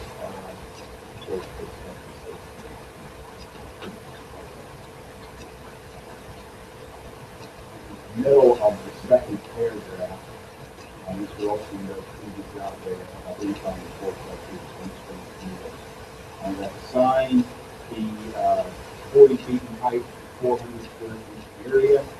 That was entered into a contract with the city indicating the height of area of the sign. You can develop contract with the city of Livingston, which will create some enforcement design. The city commission criteria also included that the extension of sewer utilities in public, with distance to the south travel south. And that was undertake 3 separate types of studies as it pertains to their development, an economic business study, environmental study, and infrastructure study. And I believe the conversation was also that the administration would prepare a public safety study in concert with this effort as well. So perhaps we could get down to business for each one of the board review that you give further explanation of what was responsible. Sure. So moving right along in the letter, just to summarize, Love's was not willing to go down to the 40 and 400 criteria. They feel that 60 and 600 is the minimum that they can do based on the science study that had done. If you don't mind going back up to the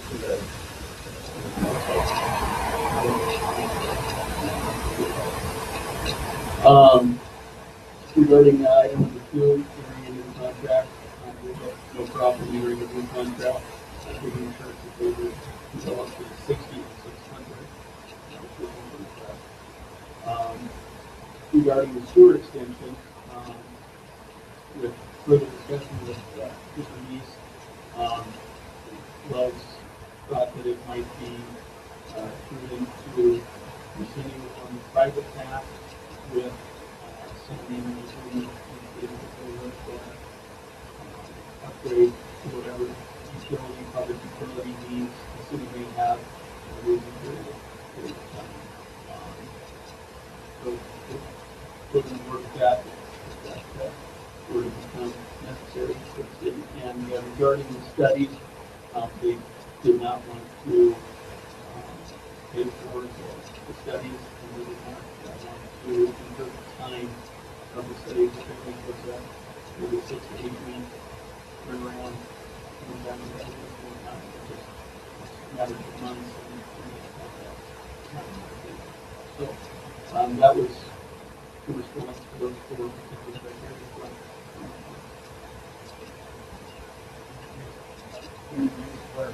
Yes. Well, when you're talking about private sewer line, the public nature of that, if I understand what you're saying is that Love's intention would be to submit development plans to the local process that would still contain a private sewer line from Swingwood Road to the development, but that they would be willing to enter into a contract with the city. Their proposal is 5 years for the moment of the city. They would be willing to enter into a contract with the city that said, if at some point within the specified period of time, that line would need to be upgraded for public action to maybe participate in a sole rate share of that upgrade. That's correct. And Love, to be clear, Love's proposal for 5 years in the administration of absolutely was correct.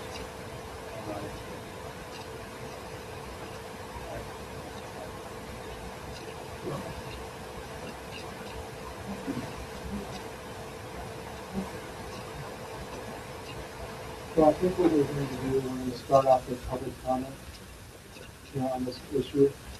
So, you're on question? Very good. So, as usual, public comment is, next time.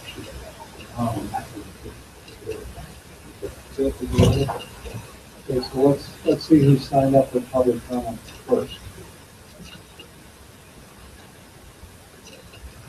Do we have anyone signed up for that?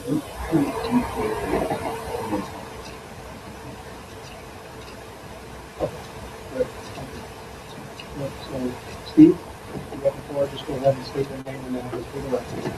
Steve Kuntz, Middle 7 Legal Clerk. Thank you. I'd like to report that this is the Christmas time for Houston, and I made a specific plan to stop at one truck stop whenever I had the opportunity, and I'd like to give you a brief overview of what I found. And all in all, it was a very positive experience. They were all well maintained, nice employees. My wife was specifically pleased with the restroom situation. They were very clean. The deli's wide selection, fresh coffee, all in all, I don't know if it could any better. The trucks themselves were not the trucks of the distant past. They no longer smoke and make noise with the new Tier 4 EPA requirements. Some of them don't even have the exhaust pipes up the back of the cab anymore. And definitely nice to grandfather's trucks or truck stop. Livingston would have the distinct honor of being, correct me if I'm wrong, he'd be the first Lowe's truck stop in the state. Definitely think that industry is a real height. There's nothing in the state that I know of that beneath it. Your signs, I noticed that here in this it's a written document that shows dimensions, height, square feet, and so on. But the architectural sign itself is not intrusive at all. You can see it, you can identify it, but it doesn't overwhelm or in any way create an offensive or intrusive visual impact. Overall, I think it would be a real nice enhancement for Livingston. I think it would add that again to this town we've never seen before.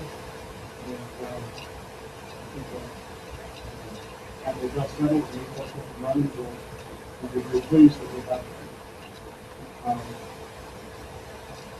I encourage the commission to show as fast as possible, because believe it or not, even though it's cold and cold out there right now, the construction season is right around the corner. And if you don't go too far forward, we'll miss that window, and we get an administrative assistance that kind of thing. Having said all that, I have to put in the report for the old one truck stop. They still got the best soup on the planet. Thank you very much. Any other public comment? If you have public comment, you might need to raise your hand, just come on up. Just go ahead and state your name and address for the record and sign in on the one My name is Walter Kern. I live at 116 East Calendar Street. That's the building with Dr. Bohm on the first floor. I own that building. I've lived in Livingston for 25 years. I'm a journalist. I write for Time Magazine, New York Times, other magazines, and so happy that the internet's allowed me to do that from Livingston to Los Angeles. This is a case of a very high leverage situation for Livingston. We guard the premier entrance to Yellowstone Park. The cities that are gateway cities to Yellowstone Park, Cody, West Yellowstone, Jackson, we're the only one on an interstate. I dare say that between the Yellowstone River and, our fly fishing and tourist community and our strategic position on Yellowstone, we depend on a certain image for our community, and we owe a kind of a responsibility to I think the country at large, in fact, as the first impression of Yellowstone Park for many travelers, especially those coming from the east. In the time I've lived here, we've had a lot of mottos in this town. A river runs through it, gateway to Yellowstone, etc. I don't want to see a river run through it become a truck stop sits in front of it. I don't want to see gateway to Yellowstone Park mean the gateway to Livingston, which loves truck stop and whatever they decide to do. I am exquisitely sensitive to your duty to the economy of this town. There's a perception that this would bring a lot of jobs. There's a perception that it would bring an economic benefit to the city. We don't really know that, though, because we're not aware of whether the cannibalization of jobs and businesses that already exist by this giant national corporation will offset the economic benefits that might come here. Love's Truck Stop doesn't want to enlighten us on that fact. You know, we just had a guy sit down here. I'm a writer for a living, and he gave a long, rather long summary or description of these answers that Truck Stop Company has given. We didn't need the 4 words. The answers were no, no, no, and no. No, we will not make our sign like that. No, we will not have a public line. No, we will not provide you with the information you requested. No, no, no, no. That's the kind of company we're going to be putting our front porch out to announce. That's going to be how the world enters Livingston, Montana. Once we annex that land and allow them to do what they will with it, we are their hostage. We're the hostage of a company that will not even respond amenably to these quite reasonable requests, which affect our economic and social and environmental future. We don't know what our economic impact will be. We don't know what our environmental impact will be. We don't know what our social impact will be. And just as an aside, despite the lovely job they may do building truck stops, they're still a truck stop. There's still a big parking lot with diesel tanks underneath it and idling trucks on top of it. And they will be very near to the Yellowstone River. We've cleaned up one plume, or trying to. We might have another one someday, thanks to Love. We can be sure of, however, the fact that that will be the first impression of Livingston. We can be sure that when Outside Magazine, as they recently just named this one of the best towns to live in the country, those kind of considerations may change when that is our public image. Finally, besides the fact that I'm rather upset that this company's long-winded response to you is basically, hey, forget it, forget it, forget it, forget it. And we're tired on page 2, which we didn't get to. Loves has been working hard to accommodate the city for close to a year. There's no evidence of accommodation in any of this. It's simple refusal. And it seems that it is 1 step forward and 2 steps back. We've been more than patient. Well, that sounds like a man with a gun to my head. I've been more than patient with you. And with the political process is just beginning, as I understand it. This is the first real public comment that we've had. And they've already run out of time and run out of patience with us. Well, we're not stockholders of their corporation. We're stockholders of Livingston, Montana, and we're going to do what's right for this city, and for this county, and for, frankly, the environmental jewel that we hold in trust, which is this corridor down to Yellowstone Park. And if Love Truck Stop is out of time, and doesn't wish to spend the time and money to even examine these issues, it tells us we're out of time, you know, as far as they're concerned, then I guess they can move on. But I doubt they will, son.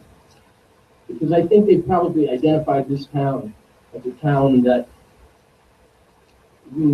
may not be very robust in its opposition to their plans, which we really don't understand at this point because they refuse to tell them.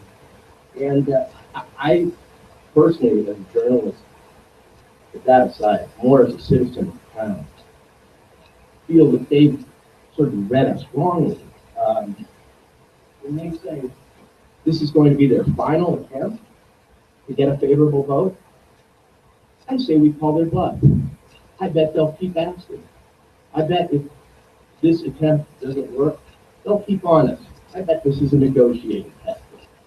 This is simply no, no, no, no, and an attempt to see whether we stick to our guns. If we don't tonight stick to our guns, if we, whatever the different arguments to be made for and against this truck stop are, don't at least require that this company, with all its resources, give us something more than, sorry, we don't have time, then I think that we're not holding up our communal responsibility to make sure that this area, which is entrusted to us, is used in the highest economically, environmentally, and socially beneficial fashion. I really thank you for letting us speak tonight. Thank you. Thank you very much, Walter.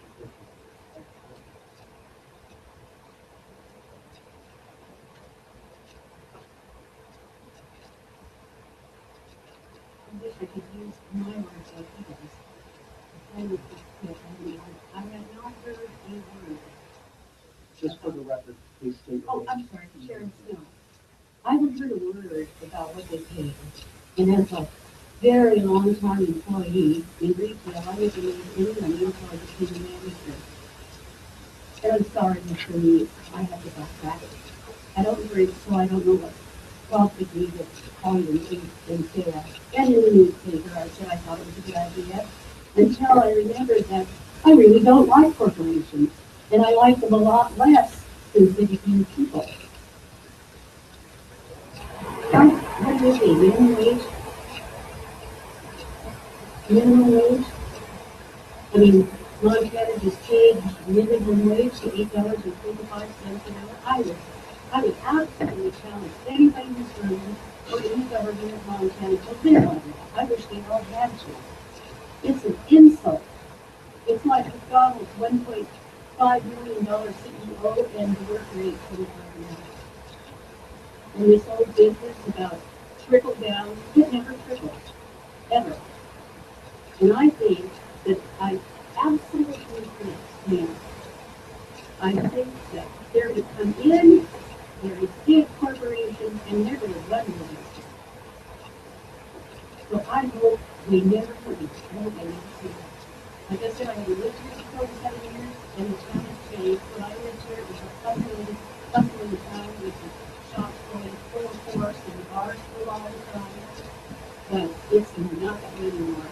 And to bring a big corporation like that in and make more money over the backs of the less fortunate is an absolute insult.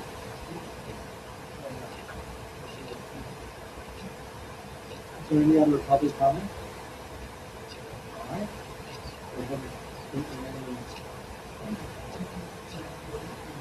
Maggie, can you speak into the microphone, Maggie?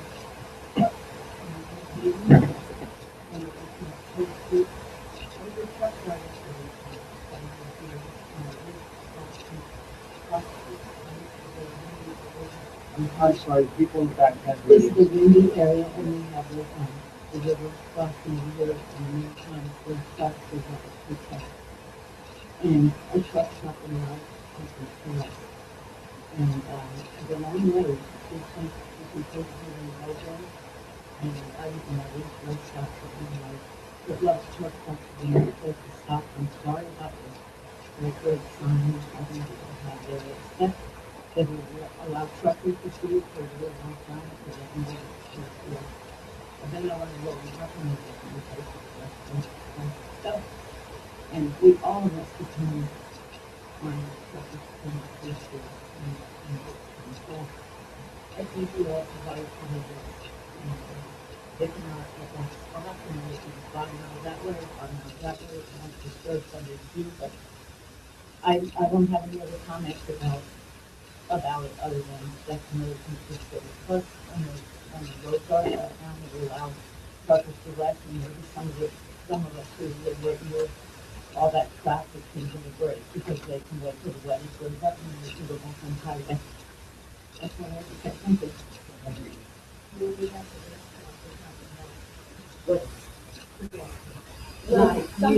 Excuse us, excuse us. Anyone wants to make a comment? Good evening.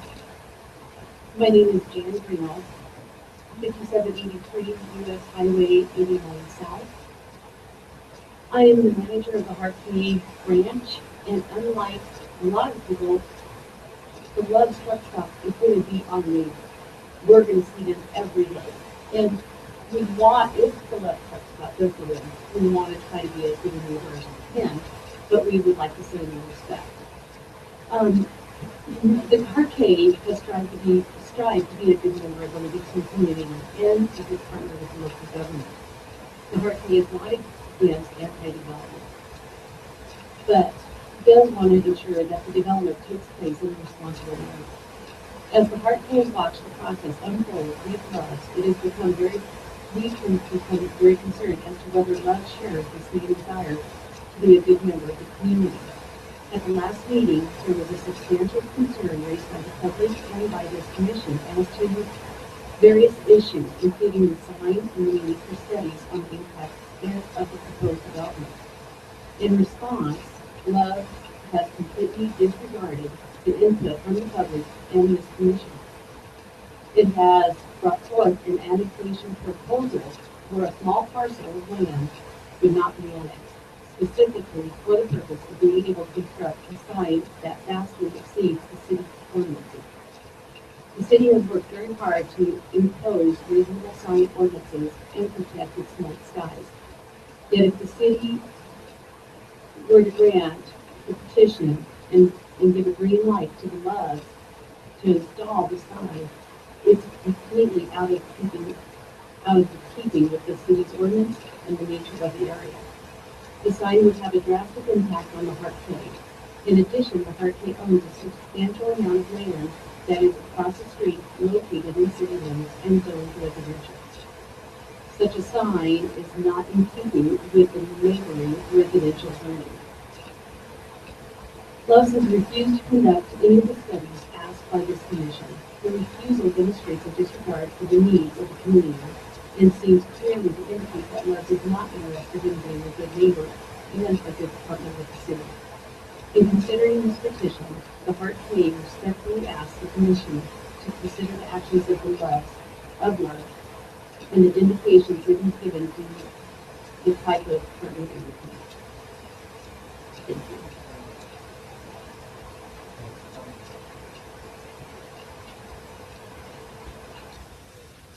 Any other public comment? All right, step right up, Peter.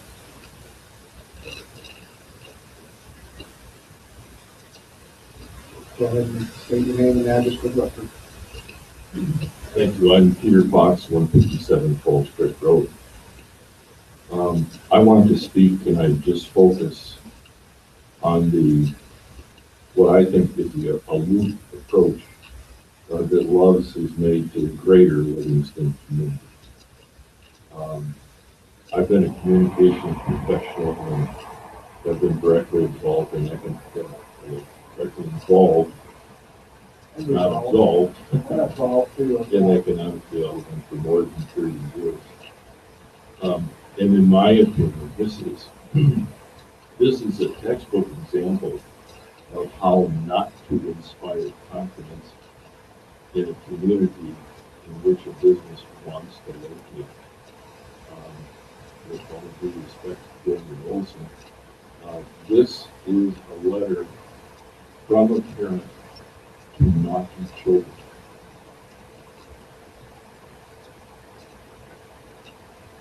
I'm surprised by the arrogance in tone.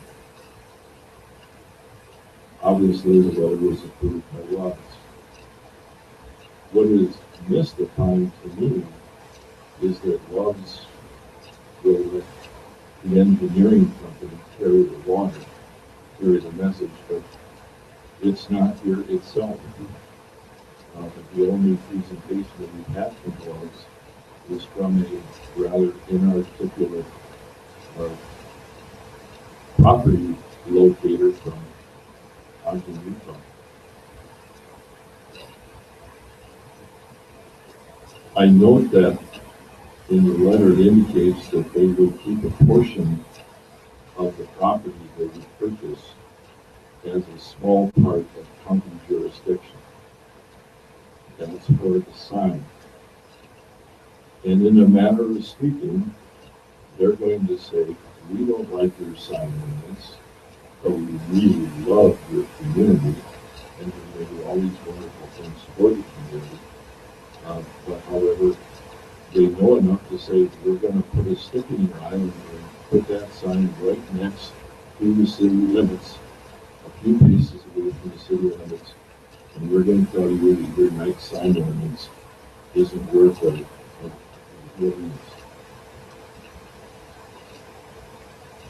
So now Love says that it isn't interested in the concerns that this commission addressed previously.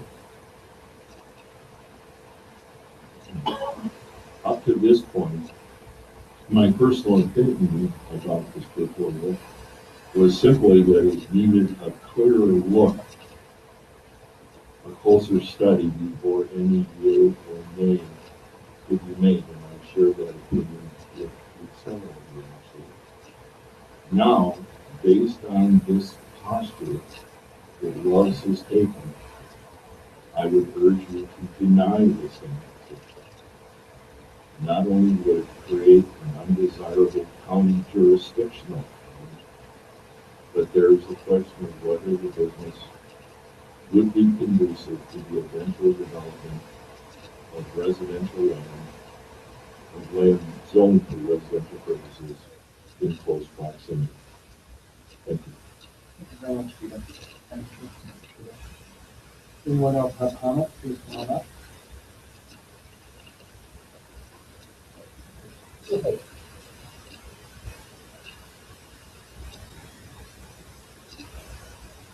Just by just a quick show of hands, I see how many other people would like to comment tonight. Please. 1, 2, 3, 4. No more than 4.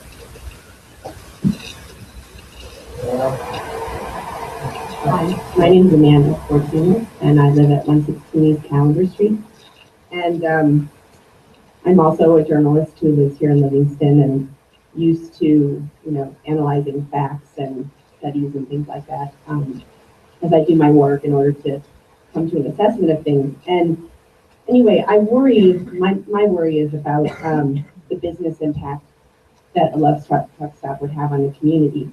If you think about it just from a practical standpoint, you're driving along the interstate, you know, as a tourist or prospective tourist, you want a sandwich, you want coffee, you want whatever you need to buy. You stop at a truck stop, your needs are met. You don't continue into the community and give business, to the businesses here in Livingston. You don't stop at a diner, you don't, whatever, buy a hat, whatever you need. I don't know what the economic impact would be or the business, on the businesses, because we have no facts at our disposal. We have no studies. That seems important, and they have, declined to give that to us. I think that on this letter, there's a sentence here. Love's has previously offered and continues to offer a monument sign at a mutually agreed upon location and cost between the city and Love's for directing traffic towards city center.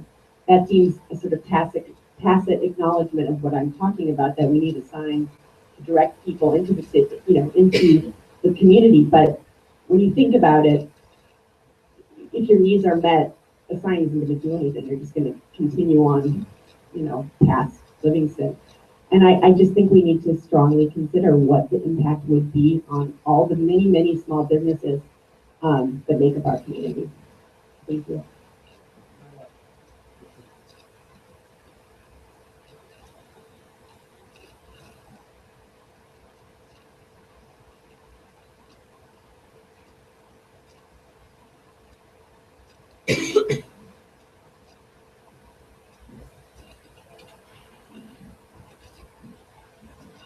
Gregory 429 South Main Street.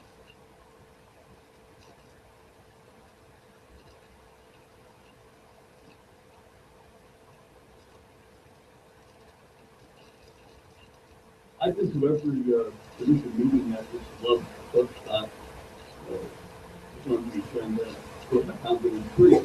I'm a pro development person, I like to see jobs for people.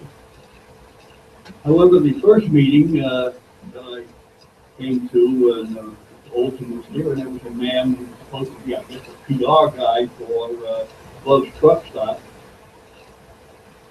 I'm sitting here, I'm listening to him, totally, he was totally unprepared to answer anything about any question about development here. If that was a representative of the company, he did a terrible job. The, Mr. Fox, who I heard speak twice so far, eloquent man, probably knows more about PR than the guy that was sitting here from Love's. I agree with Mr. Fox. Tonight with Walter Kern, he made excellent comments about this document that was put to the city commission, very similar to a Washington DC document dumped on a Friday or the beginning of a holiday when you want to get bad news out so nobody pays attention to it. I think that they should have had this. They want to do something here, they should have been able to have a document here without an addendum to the agenda.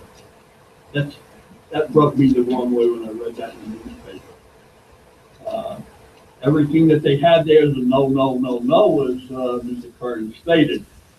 So I have lost complete faith in the Love's company to do what they say they're going to do for Livingston. I can understand this sign business and how they try to avoid complying with the city's sign code. It's an end run, and they have the opportunity to do that. Fine, you have the opportunity to deny them. They want the water, they want the sewer that the city provides. They don't want to put in a septic system. They don't want to have to drill water wells to supply their stuff. They want what the city has. We have the upper hand in dictating what they should do for the city of Livingston. Mr. Olson's letter was a total disaster, and if I was sitting up at that table, my ears would be closed to what they have been doing so far. So take heed, and Love's is proving that they're not going to be a good neighbor. I thought they would be, but they are not demonstrating that with their actions so far. Thank you very much. Thank you very much, Tony.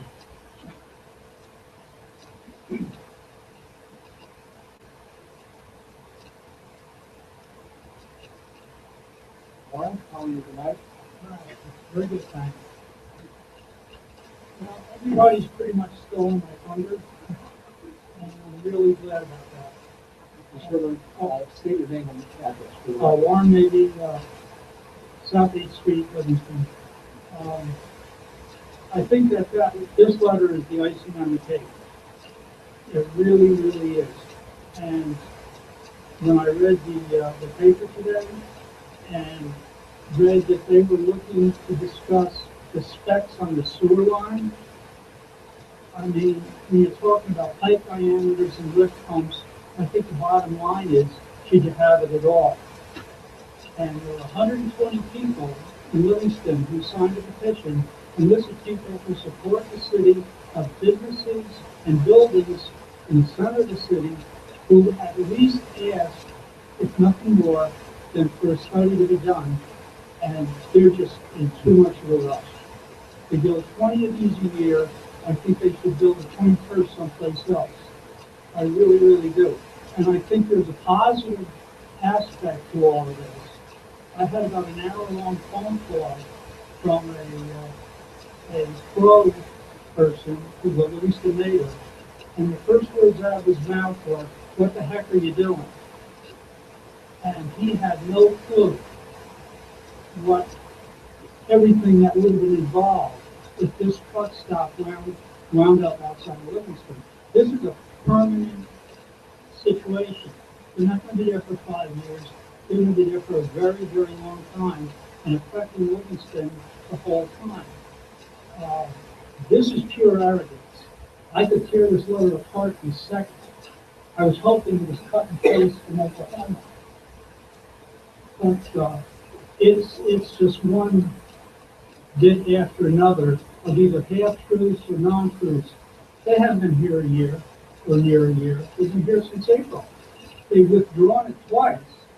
And to my way of thinking, it's a negotiating technique, sort of like playing hard to get.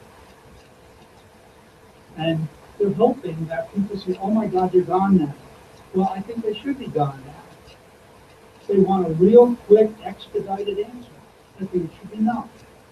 And I think that on the plus side of the ledger, I think that the work that's being done on economic development, because Livingston does need it, should be doubled down on.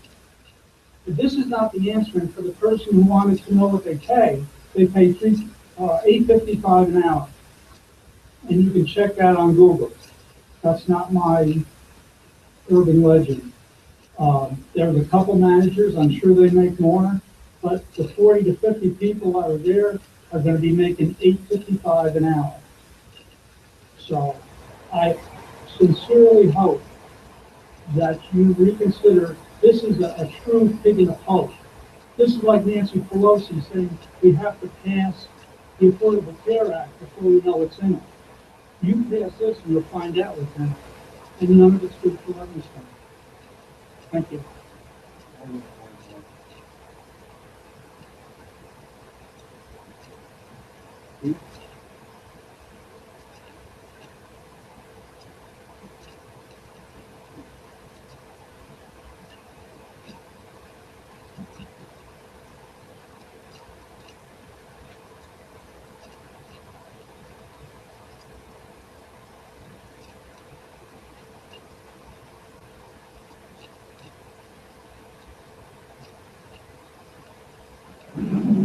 My name is Pete Feigly, 206 West Montana Street. And like several other people here, I was a bit dismayed at this letter that was attached to the Massachusetts Commissioners. And spurred me to go online and do some searching on issues that have been raised with other cities where love is presented.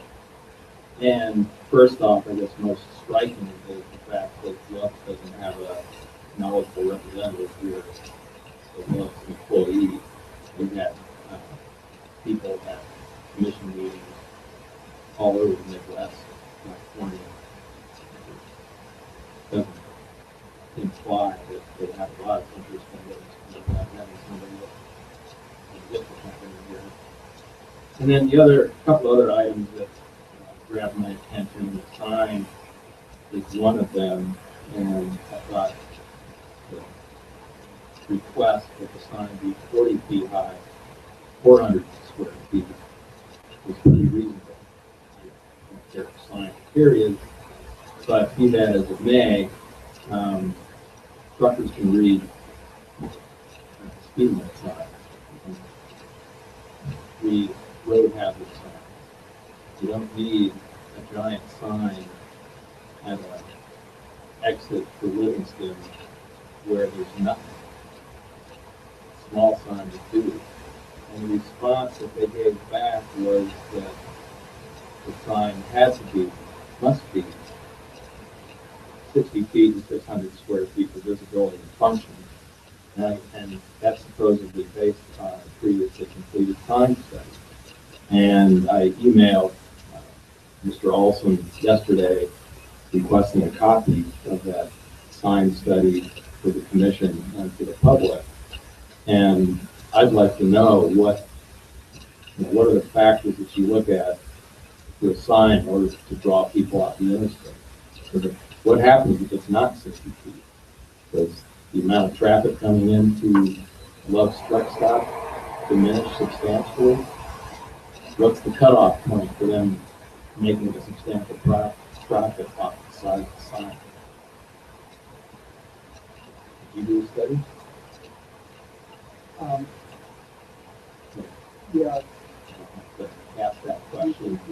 But you go ahead and make your comments, and then any, answers, can be addressed. Yep. So anyway, if such a study exists, and hopefully it's done to actually answer the question, what size sign needs to be put out there to draw, and for them to have clients who need to request. I don't, like, doubt this was written by folks back in Oklahoma. They actually did. And then the request of the commission to have studies evaluating economic impact on communities, businesses, the environment, and infrastructure is a reasonable request. I think that's about the information to make a good decision whether or not you want to do it out there public expense. The response back was that they're not interested in doing those studies. After the growth policy, which was a previous study, addressed that. I don't know what growth policy they were looking at, but the Livingston growth policy does not address those areas outside of the city. In fact, it didn't address the areas that are east of the river because they weren't annexed.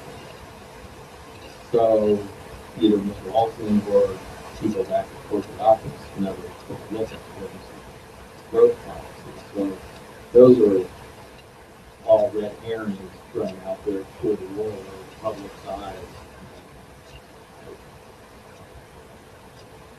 See that as a demonstration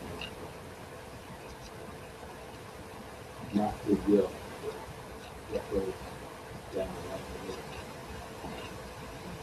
I think you should request those documents, studies, and have those studies completed and a copy of the science study so we can evaluate that. Thank you. Very much, Steve. Appreciate it.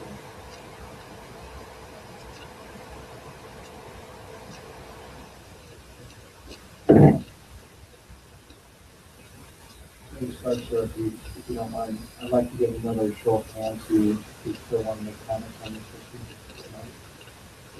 Is there anyone who wants to make an additional comment after this one?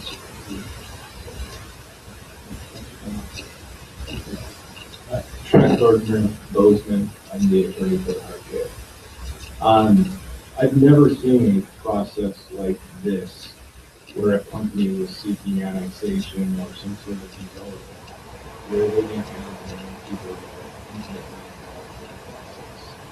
And it's just striking to me that that occurred. I think it pretty clearly demonstrates that was the intention there was not to be an integral part of the community. Their intention is to see if they can push through a development on the city on their terms that doesn't comply with the city's requirements, and if not, they'll go on to the next list. There's been talk about the lack of information and refusing to do an impact study. Not only are those impact studies reasonable, they're called for in your annexation plan. It specifically provides that the city can ask for those types of studies at their expense to answer your concerns so that the city can make an informed decision in determining whether they annex. Speaking of an informed decision, we don't even know what property we're asking to annex.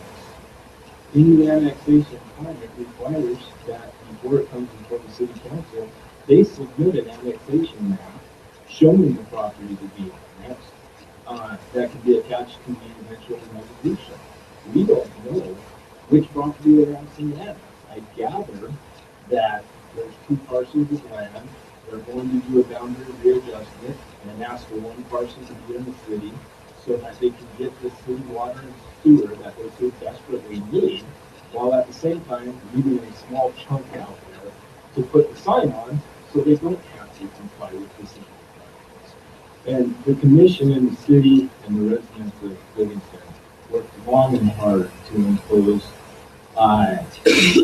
reasonable sign ordinances to protect their night sky, and allowing Russ to do this end run around those sign ordinances. They need the city water and sewer, but they don't want to comply with the requirements. And so you allowing them to annex in that process, you're handing them the keys and allowing them to circumvent some ordinance. That sign is not in fitting with that area. It's not in fitting with the city of Livingston. And when you read through the annexation plan and the guidelines, if a piece of real estate is proper for annexation, it's proper for annexation. You don't carve out 1 acre just so that on that 1 acre, they can do all kinds of things that don't comply with city requirements. It's an all-in-one deal. If that chunk of property, no matter how the boundary is defined, and it is in the area designated to look at for annexation. If it's appropriate, it's appropriate. Annex the whole thing and they can comply with that if the city requires completely. Or they can go try to put a sign across the freeway or something. But don't allow them to make that around these important sign provisions. One other thing that came up that made me chuckle is the statement in the letter about the public-private sewer line. And eventually, Loves will pay their fair share if it's determined that it needs to be upgraded and made public. Well, I can tell you what the answer there is going to be. We've already paid our fair share. It serves us fine. You know, there's no specificity on that. The line they put in will serve theirs. So what's their fair share of making that line work for them? It's what's already there. Just another example, I think, from people using misinformation or half-truths. And maybe that's part of the reason for us to not have personal representatives here, because if they did, they'd have to be on there. Thank you very much. Spencer, you like to make another comment? Come on up and state your name again for the record. Walter Fair, 116 East Calvary Street.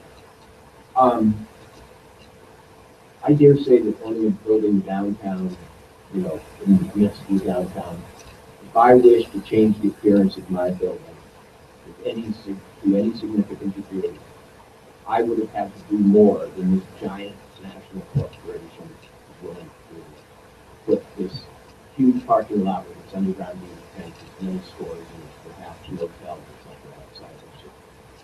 I just think this is unacceptable behavior on the part of this company, and I agree with all the people who sort of taken this side of things, that it is indicative of a company that will take a maximum stance of sort of aloof, arrogant, hardball negotiation tactics.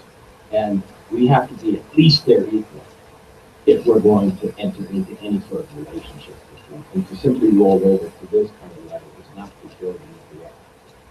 Thank you. Are there any other public comments on this issue? It's 10 to 9 right now. Do you want to make comments now, or would you like to take a 5 to 10 minute recess first? Is that the break? Just take a 10-minute recess and we'll reconvene at 9 o'clock. Thank you.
No, it's good. It's good.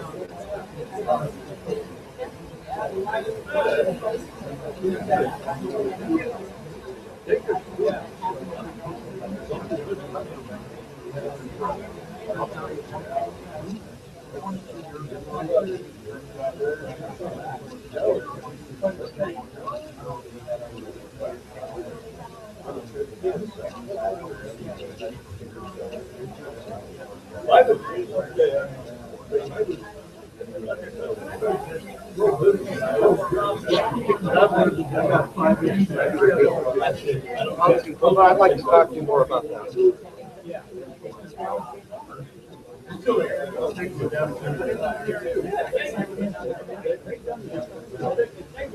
That looks pretty cool. Are they on? Will they be on?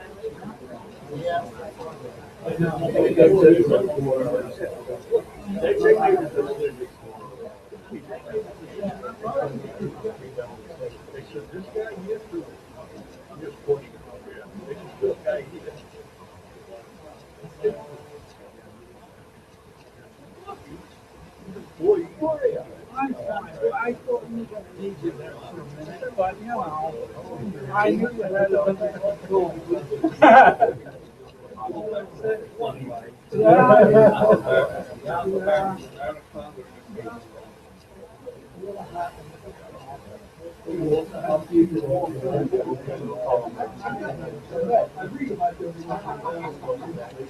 Well, I gotta say, the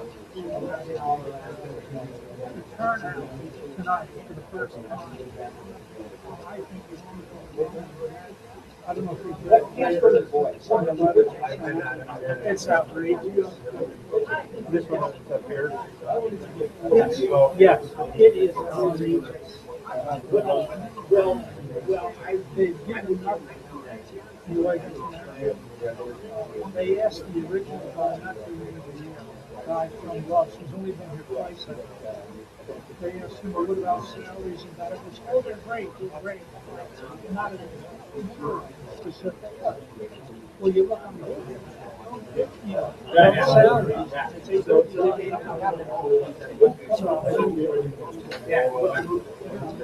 but that's indicative of the way they've approached trying to bulldoze their way. I think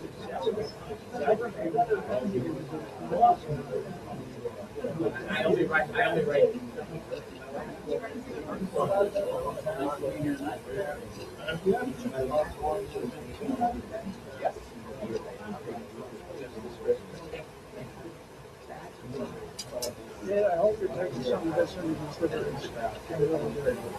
In what way? And the facts that are being pointed out in terms of the decision, in that way, in terms of making a decision. Well, I tell you what, I would be more than give a big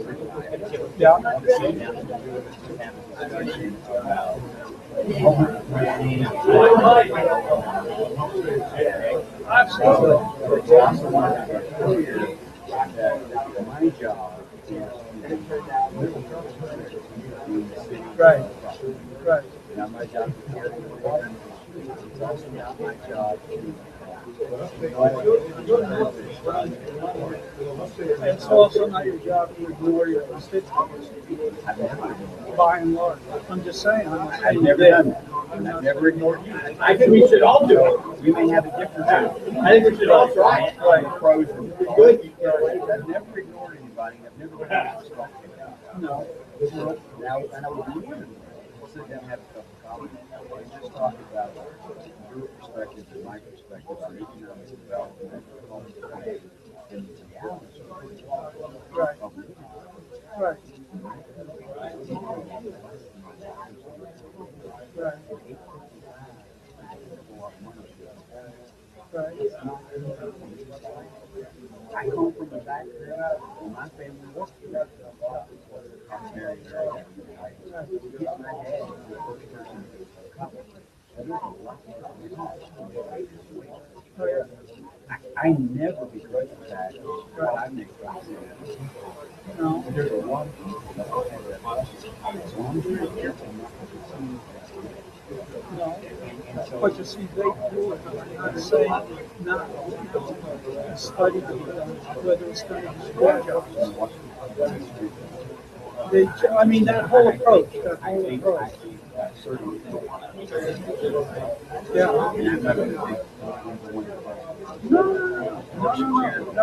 No. Yeah, you tell me when, where, and all about it. Do I get a roll? No. No, that's your deal. I'll add a roll. That's call me your deal. sometime, you tell me when you want to do And it. I would say, seriously, double down. The guy who called me was a Livingston neighbor. He said, well, you do activity for 1 year, so I can't say this, but if you, it's just so far as far as I can go.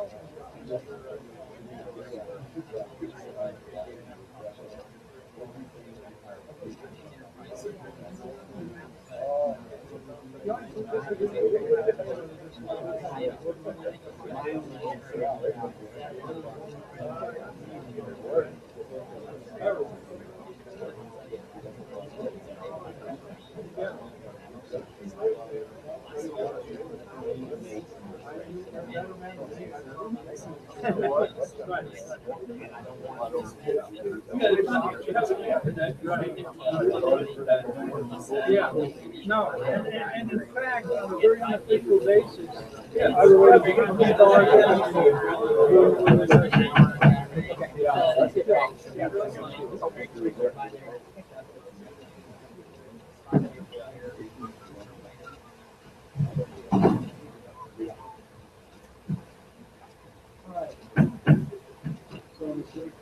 now readjourn from our recess, right? Reconvene, thank you.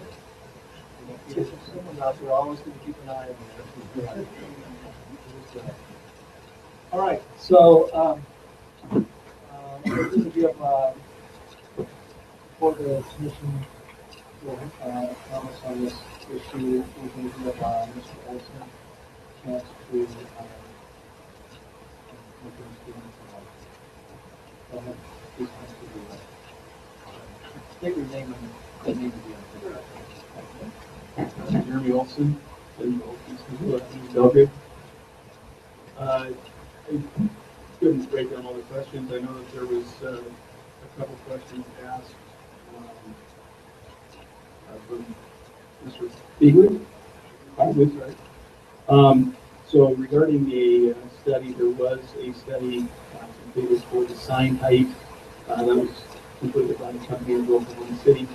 The main requirement was that westbound traffic has to see above the exchange, interstate exchange.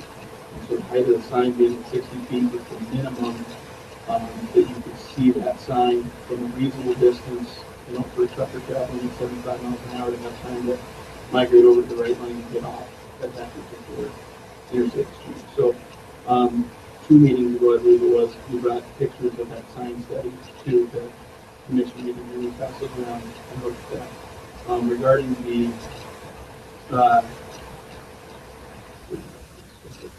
regarding the studies, it was simply Love's position that they didn't want to pay for those studies monetarily or time-wise. So I don't have any better response to that other than that was just their position on that. So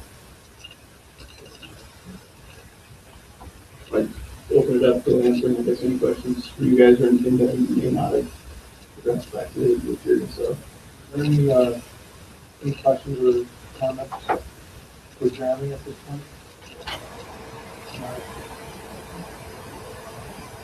Can we just, no, I'm sorry, what was your name? Responding. Walter? One question for Jeremy. Walter, yeah.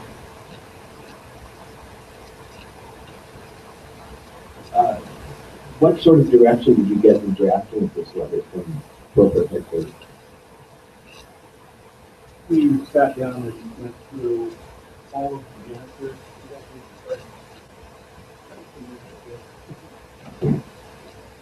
We sat through and went through the summary of basically all of the answers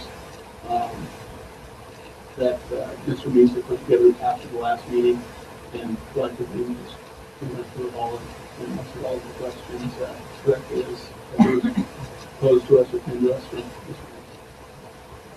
Thank you very much. Appreciate it. Okay, commission comments. Commissioner Freeman. Yes, thank you, Mr. Chair. Many months ago, we were asked to annex both pieces of property into the city, and we never did. And from that point on, I think we've been going.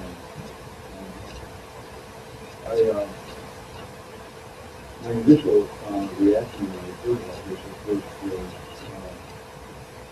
sounded like a pretty good idea for them to organize the government. And I didn't even a preference with outside businesses that were not chemical.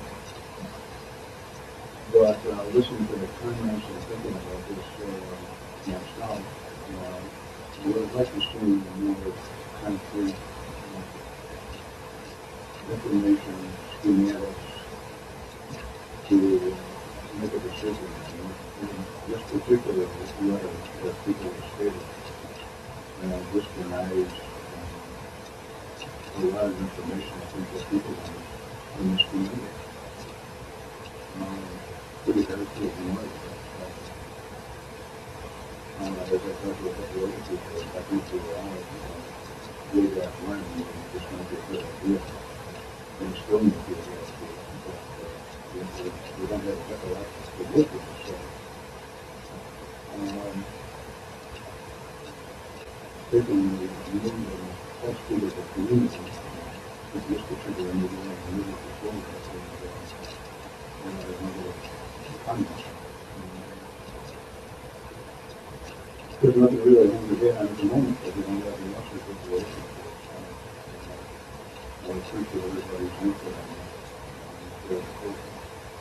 And it's important to hear that, and we have to get the enough information over the years, this month.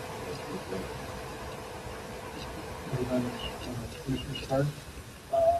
Is Ryan going to hold my time in the bill for the moment? Sure. Commissioner Holton?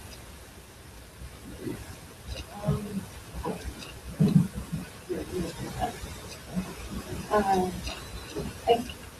I thought a lot about this issue, as many of us have. I think that we think through it, we think about what the process has been, and I think overall, the process went bad from the start.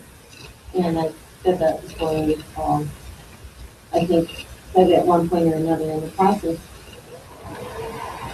didn't go well, and then we decided to have an annexation process meeting coming up next Tuesday, and thinking that would help us to better prepare the community as well as us, and then I thought, oh, okay, this is going in a good direction, and then this is right. And I have to personally say, I was like, we've got to be thinking. This is what the response to us is. And how, Mel just said something that I think is a really good statement, and that we don't want to be perceived that we're not a friendly community to develop. Development, or we're not looking for development of something that we value. And this is such an unfriendly letter and such an unfriendly approach to what they're saying, what they should be saying, and what they could be doing, that I was just thrown back. I'm actually still kind of without words to describe it, because I thought along the way too that we could work with them, and I thought let's work together. I like that way. I like to find middle ground. I want us to work together. And then this letter was so opposite of it that it's pretty much like putting us against a wall, and then us, either we're going to come out fighting, or we're going to say like, okay, all right, whatever you say. And obviously, this is a community that doesn't put up with any mistakes. We all know that. And we're not a commission that does that either. And so I'm personally disappointed in them. I think that they could have approached this so much better. And I know that we can be difficult, and we have, we're very verbal as a community, but it's also what makes us amazing, and that we don't just sit passively and follow. And they wanted us to just say, trust them, take a risk, go with what they need, and it's not an approach that I can support. As well as, I think the most disappointing thing is the fact that the impact studies, which I think are important in our annexation policy, like I've been about before, that we can ask for them. That the common, for example, Big Sky and Livingston is left to either one of those communities, and Big Sky said, we want an impact study. And people also be like, oh no, we're not going to. Of course they would. They always have impact studies at Big Sky, and they've always had them in both. And, we're a little, we might not be able to be as picky as those communities, because we need some economic development. Big Sky has a different tax base, they have all kinds of different things, and maybe they have a little more power. But I don't think it's unjust for us to ask for impact studies that relate to our downtown, which is a huge part of this discussion, or our our economy or, our environment, which is another huge part of this decision, with, its impact on the river. So I personally am so annoyed by the response that I can't even begin to start supporting a company that would treat a community this way and to expect us to just roll over. And, use it.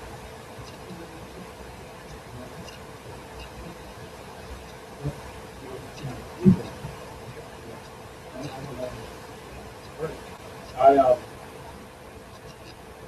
largely echo everybody's interest here.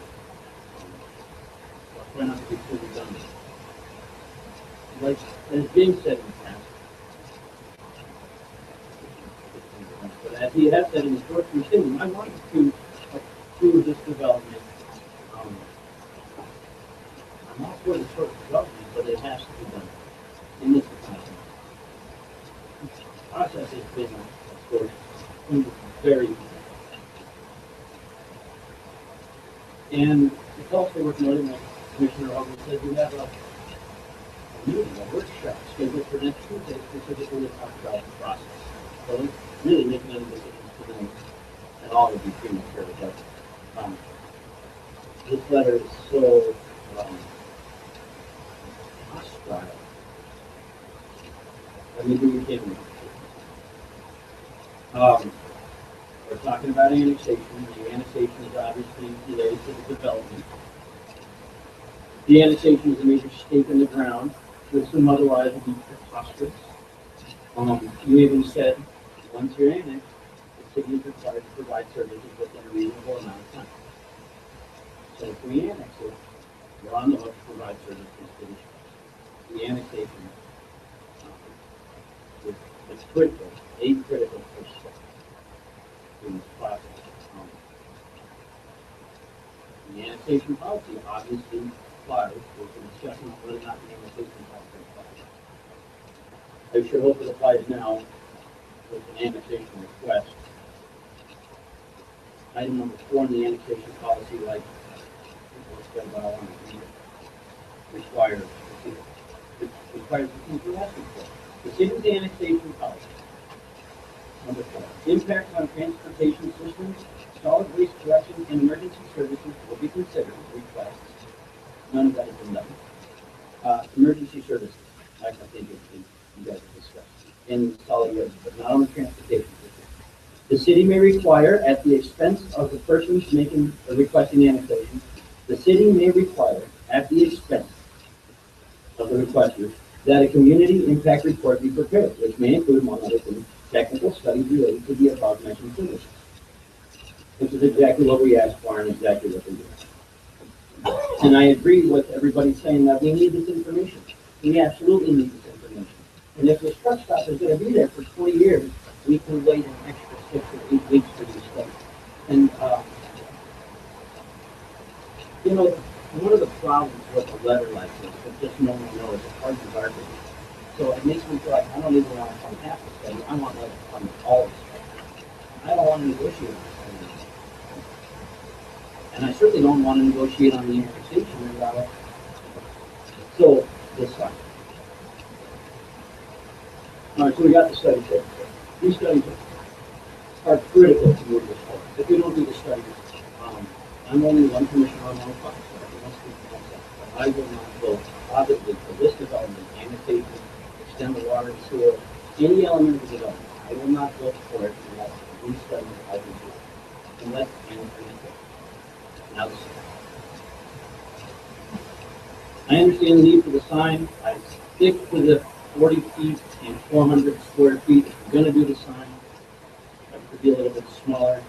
I agree with Pete that the study they put together isn't a real study that correlates traffic with height. It's a feasibility study that's going to see it from. There's lots of possibilities with the sign. They could put it on the other side of the interchange. They could put a small sign here. And they could put billboards a mile this way and a mile that way so everybody knows the left truck stop is coming up. There's lots of solutions if they want to address that. be creative about it. It's still a point for negotiation, I guess. I want to keep my mind open about where they annex most, 98% of the property, they leave a little 2% there for the sign. But I do feel, in my heart, I feel like that's just a legal way to get around arguments. These are our city rules, we built them for a reason, they preserve the character of our community. The rules are there for a reason. I, myself, highly supportive of that Night Sky friendly policy. One of the major attractions to Livingston for me and my family, why I'm moving to stay here. And I would hope that any business that comes to the community respects that. And then the last and the most important thing really for me is that service, the public service. It has to, sewer line has to be public all the way. And what they propose is that will be the fair share within 5 years. That's inadequate enough. I don't know if you were here when I showed the map of where the future development will occur over the next, say, 20 years. In order for the development to occur on the east end of town in a responsible manner, that sewer line has to be public all the way to the development. City's rules require the sewer line gets extended to the far side of the development. I'm willing to relax that a little bit and just make it that the sewer line is public to the development. You don't have to extend it all the way to the end of the development.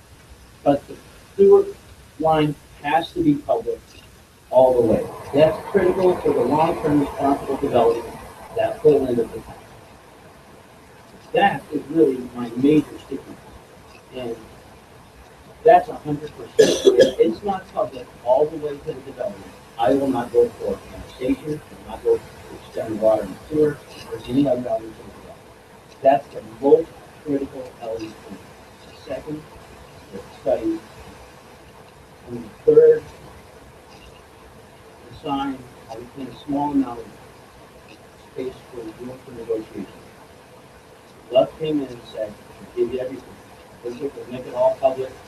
We'll give you the studies. We'll continue with looking at it. The life of the trail, which we're very thankful for, and the signs and all. And they said, we'll make the sign 40 feet, but 40 feet is not, 40 feet is not within city law. The city laws are 30 feet and 150. So 40 feet and 400 square feet, still outside the city law. That has to be in the county. Love came in with everything else. I would be willing to negotiate on a sign of that size on the edge. If we went that way, if they came back with everything else, and we went the way of putting that reduced size sign in the county, it needs to be accompanied by an explicit statement of this commission that that is not to serve as a precedent for future development. Because the development between the proposed truck stop and the Cape Cod Bridge, the Veterans Bridge, that development, if we're not careful, that tactic will be employed many times in that county area. And those will have signs that are in the county, in the bubbles of county, all over that area. And that will affect the character of our community. These issues have a tendency to creep out of control if we're not careful. If we do go that route, we have to be very careful.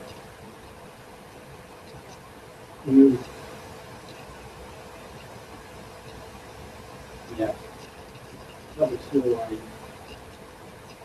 You know, if you guys are worried about the cost, I mean, so the city administration is worried about the maintenance cost of the sewer line and other.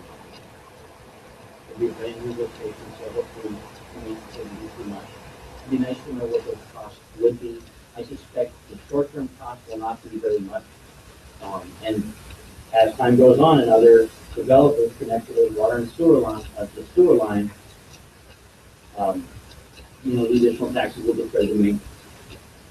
if Love is worried about the cost of the line and the additional lift station, I'm sure we can find a way to work together to solve that problem. It's only an issue of cost. We can work together to solve that.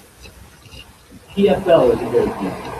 TFL was done with the taxes and the finance mechanism to help defray the cost of that infrastructure all the way up. So there are. I think that's all my comments. There's nothing, so given those criteria for my public vote on any element of development, public sewer line study and sign, none of that is forthcoming in this. So, my position is. Thank you, everybody, for all your time. So, and it really helps me, and I'm sure the other commissioners, all you guys, everybody to come out and give your comments. I really appreciate it. Thank you, everybody.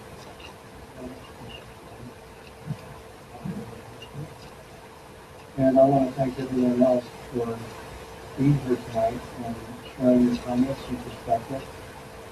And I have to say, I'm really glad that we went through this process personally. I'm glad that we took the time to go through this process. I'm glad that we took the time to listen to all the comments from our citizens and taxpayers. I personally learned a lot through this process, and I've also learned that we have I think we have a kind of a gaping hole in this process, and maybe it's not a hole in the process, but maybe a hole in our understanding of this process and how this is supposed to go and how we want to see this go as a community. I think as a community, what I've heard all of you say, no matter if it is positive or negative against this development, I've heard all of you say you've actually taken the time to research. Really good citizen involvement, taking the time to really get some details. As much as we can do on our own, we can't do it all. So having you come and present details that we weren't able to gather ourselves is a real benefit. So, I think I personally really appreciate that. And I'm glad we went through this process. I'm glad it took time. Because I don't know if the gentleman is still here tonight, but he came up and was kind of chiding the commission for not making immediate decisions. And mainly, this is the reason why we don't make immediate decisions. We take our time to deliberate decisions regarding issues of the city because we care, for one. The time gives us time to digest the information, come up with more perspectives, listen to people and their perspectives. I find that I don't always come up with the right solution at a meeting. It's usually when I wake up the next morning. I don't know how it is. I'm trying to get right to get the right answer right here, but it doesn't always come. It doesn't always present itself. Usually in the shower, making oatmeal in the morning, waking up in the middle of the night, I get my mind clear and then be chewed out by someone for not making an immediate decision. But this is the reason why we don't make immediate decisions. I don't know if that plan is still here. This is a prime example. We need that time in order to process. We need the time in order to investigate. We need that time in order to really look at all the details of an issue. A lot of people tonight commented on this letter. I'm not even going to comment on it. It's not worth commenting on. I was, and some of you know, I was very positive about this development right from the beginning. I was very excited about it. I thought, wow, someone wants to come to Livingston. It was good. This process has just gone through, my perspective on this has just gone downhill every meeting. and it's never peaked back up. Tonight was a crash and burn. So anyway, very happy that we took the time to deliberate and think the facts. Very happy that we found out what we wanted, what we needed to know of the community. Very happy that the community came out and spoke their mind, did some thoughtful research on their own, and really came away tonight with, we have a really intelligent community. We got some really smart people in this community. Smarter than I thought. I'm really impressed. So, and this commission is great. And, before all these folks got in the commission, I really didn't know, but they really responded well to the needs of the community in this case. From the local, it's not all. But they really were thoughtful, did their research, listened to people, and we have an action item here that we can take an action on tonight. And I'm the one ready to take an action. I'm ready to entertain a motion from the commission, for a second and vote on it right now. Question on Southgate. Yes, sir. Okay, I might get this wrong, and if you could help me out with it, this is just so we understand what's going on. We could not take any action, but then this could come back. And then this could come back in. If we took action and just voted it down, it can't come back for a particular period of time. Is that correct? I don't think that's for a particular action. Please come back. Now we have a chance. And then last, like, one of the majority, one of those who voted with the majority, that led up to the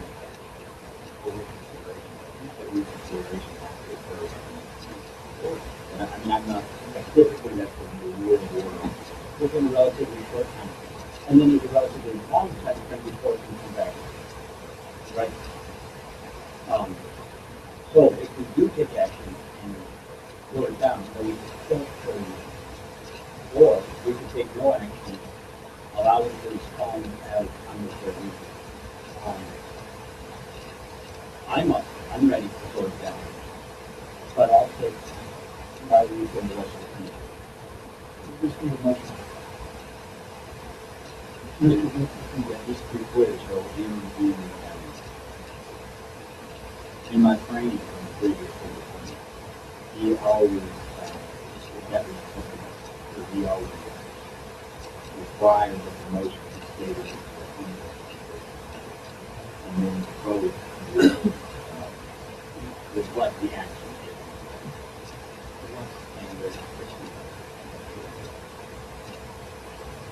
I don't think most people understand that. What we need to have when we take action, we have a motion, maybe a formula, and then if it goes down.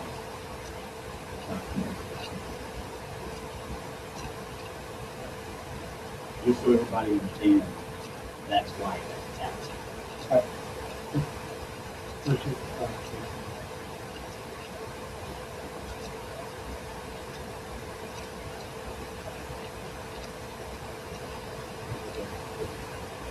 We just have to state that we're going to approve action item F, typically on this large travel stock under the city. I move. All right, so I'm going to make this motion to vote against. Because that's a motion in the positive.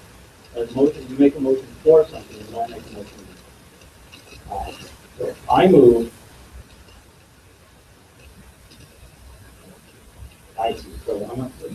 there is a petition for annexation, right? I move we accept the petition of annexation. Motion by Stern, second by Friedman.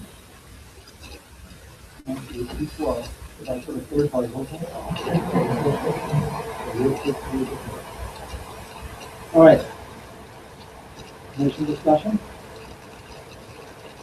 Public comment. So please, because we're at 9:30.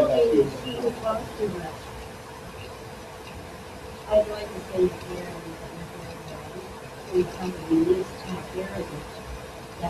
Okay, we're not gonna be a piece of board. But, no. Stop that.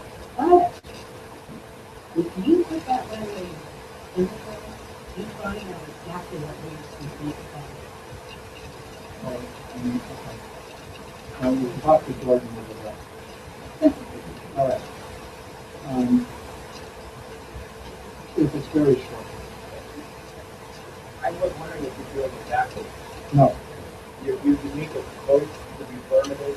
You make a vote in the, you make a motion. Oh, the motion, that's not the vote. A motion in the positive because you have to have a motion in the positive.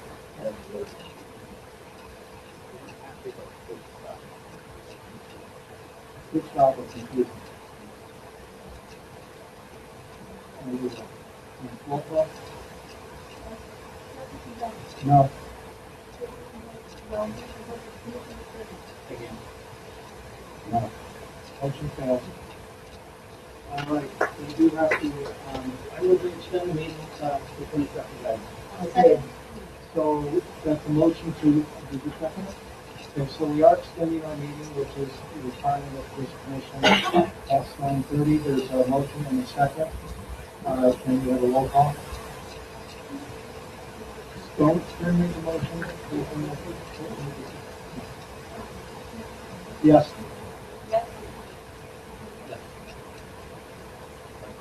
Okay, motion passes. We are extending the meeting. Let's see if we can wrap this up pretty quick. We do have discussion item G, collection of certain voter data by the police departments. Mr. Bennett, that's me. I asked this to be on the agenda. So, basically, the commission was sent a CAD lecture a number of weeks ago regarding law enforcement collection of data on people's license plates. Meaning that there are either cameras around the community and or cameras on police cars or government vehicles taking pictures of license plates and categorizing them. And my concern is that we aren't doing that and that we never will. So that's the subject I'm bringing to the commission. I don't know if anyone else has an opportunity to see that. There was a cut, I can forward it. I thought everyone liked it. So anyway, basically, there is high-tech surveillance equipment now that law enforcement uses in cities. And they're on police cars, and they're on posts around town, and what they're designed to do is take pictures of license plates and categorize them so that, law enforcement can use it to find criminals. But also what they're doing is they're keeping the data on just regular citizens, and they can establish a profile on what they do. So it's just another infusion into our private lives that I don't know if we happen in Livingston. It is happening here. And I'm just bringing it to the commission's attention so that we don't ever go down that path. Yes. Very good. So the technology is useful and saves time and money. My contribution. But obviously the technology saves time and money. And the example would be, when we look at my folks in California, they went across the bridge, they wanted to slow down, they went through, They take care of your license plate, the computer recognizes it, and it's all automatic. I got a bill for $7 for the pull across the bridge, and the bill got me looking at myself. They didn't actually, pattern recognition. It's useful, it saves a lot of money for the city, and saves time for everybody. It's not, the data that's problem is how it's collected and how it's used. So if there was an opportunity to increase efficiency using technology, I think we ought to embrace it. But there is a moment where it's a waste of time. And it would be the administration and the commission's responsibility to make sure only the relevant information is stored and only that correct and relevant information is used in the right way. And there's a good article in the last issue of the Foreign Affairs magazine that directly addresses this topic on an international scale. And so there are many folks who are talking about what's the correct ethical way to use information, to store information, and to access it, especially for government. And so, I guess in the end, I want to say I wouldn't want to approach this topic. There's many types of tools. It's a useful tool, and then any tool is useful. So the tools, if they show up, we should avail ourselves of them, and then we should put in place controls to make sure the tool is not abused. And by the time that shows up, there'll be other examples around the nation and the world on what those controls are.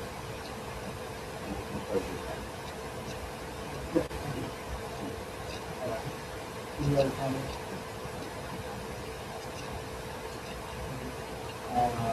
Public comments? And no action needs to be taken, just wanted to bring to the awareness of the commission. Okay, action item H, discuss whether there is a need for a policy regarding the dissemination of city commission, city manager emails. Mr. Meeks, do you want to address that? Chair, sure. Excuse me. So, since the last city commission meeting, the city received communication from the library. They had been approached by Ms. Grable, and they had been instructed.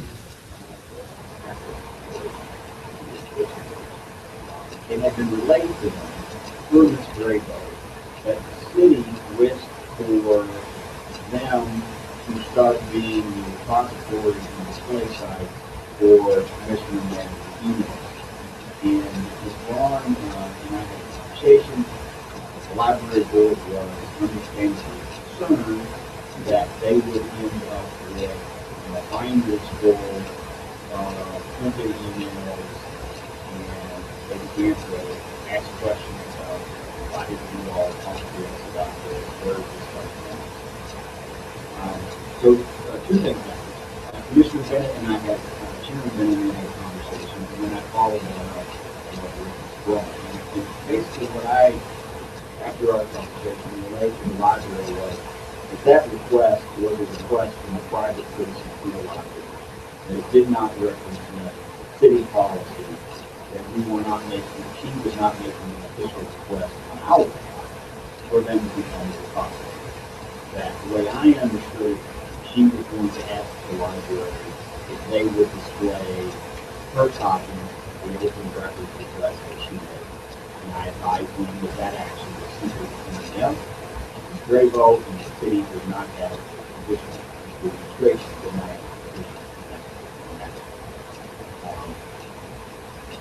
I also informed her that because the issue has been raised with the library, and it has been raised in this meeting before, I would certainly go back and ask if this is something that we can do. It does not represent, like I said before, it does not represent any addition to the police association, but our emails for public media, I think what most folks are trying is really rather few often than they do, right? But that being said, I don't have any problem with some action. issue in the conversation with the library was that if it's something the city commission is to do, I do a policy to the commission in terms of, yes, we want to do it, how you want to do it, and you provide that as quickly as possible. Necessarily think it has to be in the first one. I think we're going to be able to conversate about but that's really not the issue with the language. I guess my question is still the issue here. If that's something we want to see happen, the administration will develop a policy and bring to those practices and say, this is how we think maybe it can work most efficiently and still provide a level of transparency in the city. So I'm not trying to be clear, I'm not trying to work the details of the policy out. It's just given the conversation we've had for that, this room, my conversation with them, I wanted to go back to the city commission to see if this is something we do. If it is, the administration. Is that good? That makes good? That's good. Yeah. So that's how it's done. So, commission comments? No? Yes. Okay, Commissioner Smith. Ready first?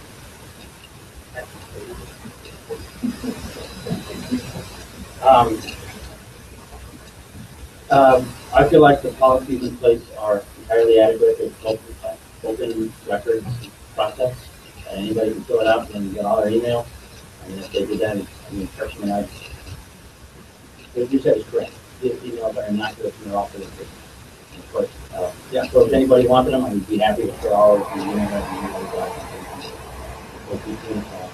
think the process is adequate. And I think instituting, we talked about, my only concern about it would be adding other work to our individual. So, if you have that kind of opinion, it would be against moving forward on my opinion, it's not the problem. Just brings that to clarify what we do for data analysis. We have talked about it, talked to the public.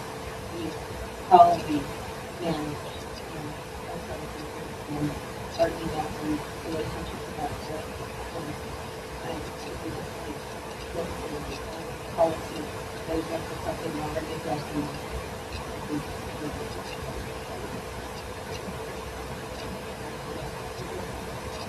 No, I was just going to say, right, we had an open record process. That process is available right within,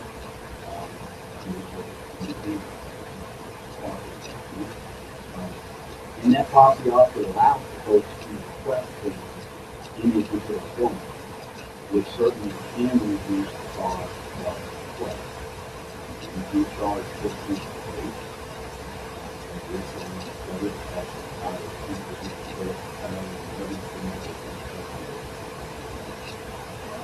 If someone asks for a digital copy,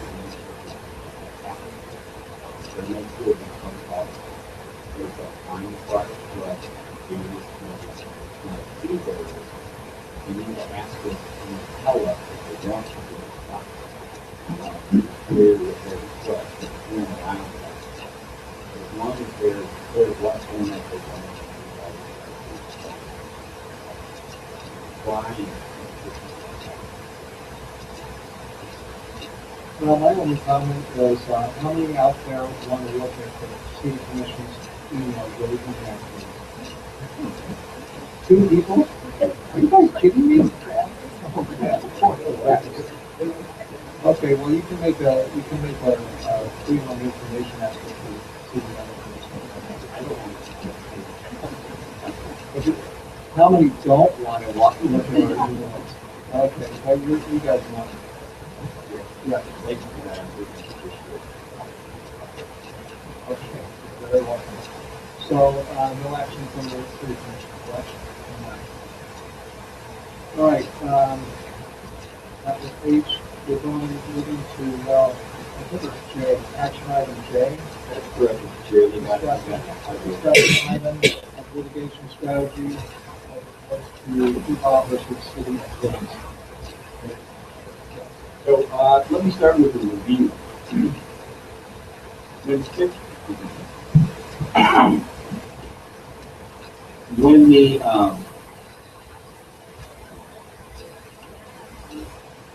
administration received and passed the word along to the city commission to increase the Supreme Court seat, we did quite a bit of internal evaluation about the leadership team about how we would begin our response to that problem.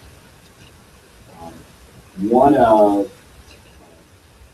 and there was an item identified as part of our Mr. Becker and I would continue to call it litigation strategy, and it was an item that we acted upon. It was also something that we desired to bring to the city commission to discuss with us. We weren't asking for action, but simply to inform the city commission of that particular action that we put as part of the litigation strategy. Mr. Becker, as we always have done, apparently researched the subject and was opinion that we could do that in a closed session for the city commission, as we have done on other researches with regards to the same issue with the city commission. And it was properly scheduled and properly noticed that we could do that. As the city commission is aware, we all received communication from newspapers and news writers with regard to the fact that they were contrary to certainly respect that. They also offered the contrary to legal counsel, as well as to our legality of the question.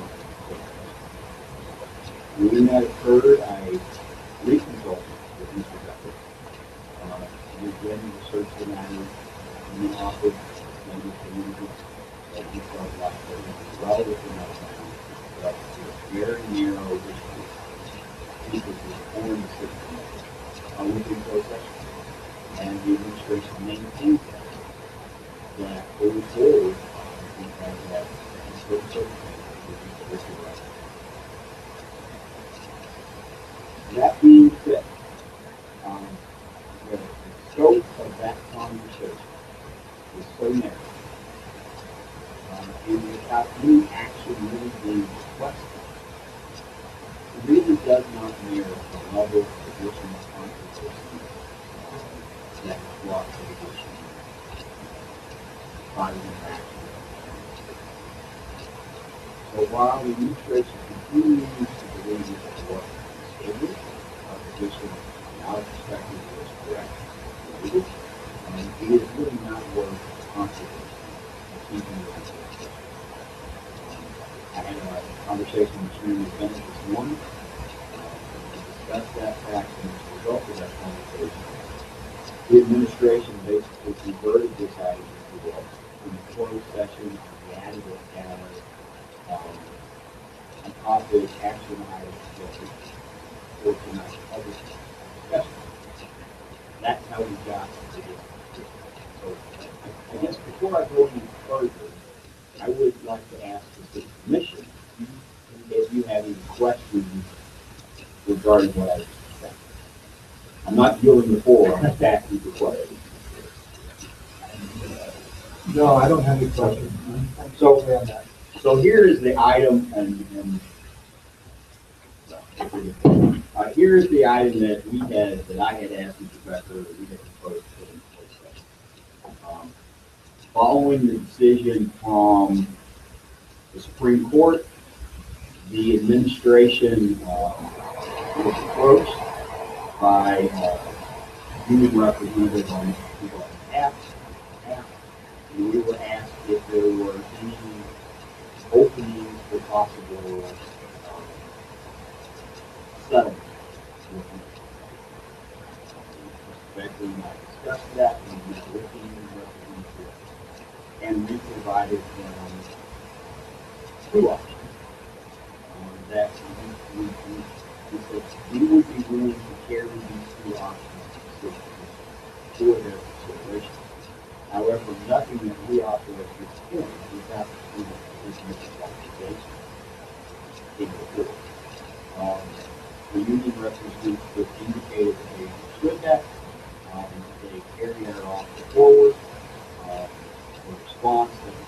actually, Mr. Becker received a response. That response was nowhere near to what the administration and I consider as the we reiterated our original future project and described them as best final. And to this point have not received any acceptance or rejection.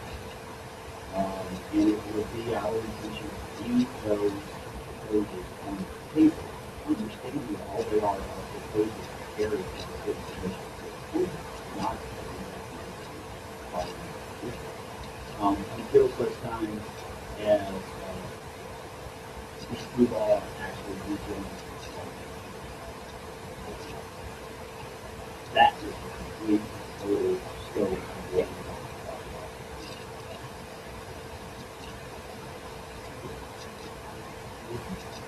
I am thinking about Chair.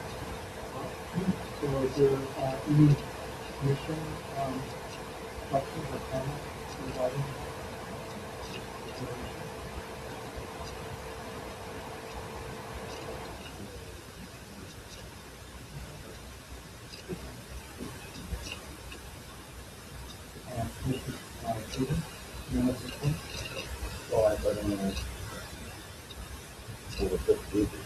Oh, well, I have one question.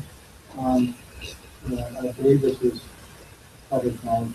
What were the directions of the report regarding,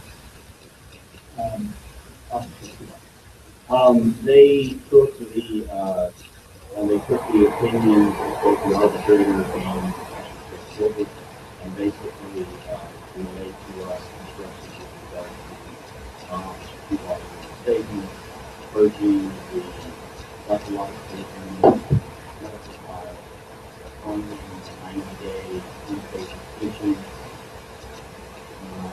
back pay, which would be up to minus.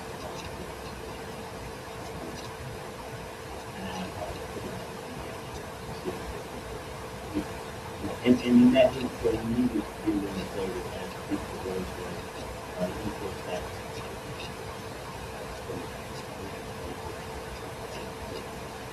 equal status? Equal status. And that means that, if we continue on with the, We take that to mean that you would re-achieve your rank as above prior to the 90 days position without and yet you would not receive any reduction. Except for on the position.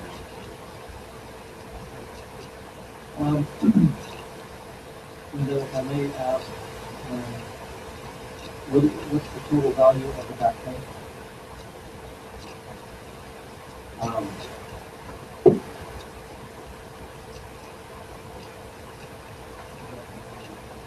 It is something I can answer. I'm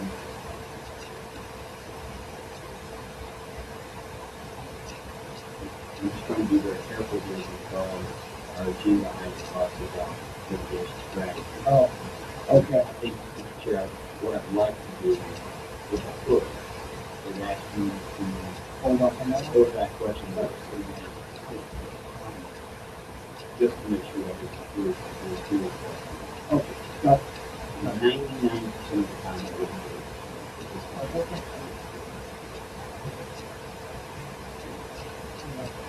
Sure. Mr. Friedman, I was very disappointed in the Supreme Court's decision. What I'm worried about is that we appealed it, and one judge knocked down everything the arbitrator said. And if I'm incorrect, because they didn't have a progressive situation. I'm right. And that's pretty much what the appeal is about. You didn't have to address this time. Now the Supreme Court case said and throws it right back in our face, making it sound like this is a progressive. The thing is, longer for the agreement situation. So when I'm thinking about it in the future, are we ever able to get rid of it as an officer, if you have that something, that's complicated. And you have a case that has to be authority. And I really confused. You know, this is movement for 35 years. And I've read cases of other police situations that they need a real severe mistake. They're caught on the spot, if you don't have to end up taking it back, which is dangerous for the rest of the course and everybody else. And if they put it back to us, like, can you ever get rid of it? So I'm very confused about this shit, especially when it was not the reputation for the community. When I heard about this deal that we wanted to do, I said, yeah. Yeah, go for it. And then the local director knocked out everything I was doing. And then Supreme Court, they knocked us all the way. And I just was extremely confused and still am. So, where we stand in the future, and that's what we take in the future. You want to discuss that? Okay. I guess the simplest way that I would respond to you are no less confused than administration. My concern is that because this is in the condition of the Supreme Court, it actually has statewide implications. When I guess what I would say in terms of how this administration feels is we will do what we have done in the past. We will look at every situation relative to the right thing to do, and we'll do the right thing. And if a judge or an arbitrator or another outside entity takes issue with that and instructs us to go a different direction, we'll follow the judgment that are in. But we will continue to do what we think is the right thing for our community, our citizens, our employees, our organization, and it's just that simply that we do. But for this administration, it does not mean that we will shrink back.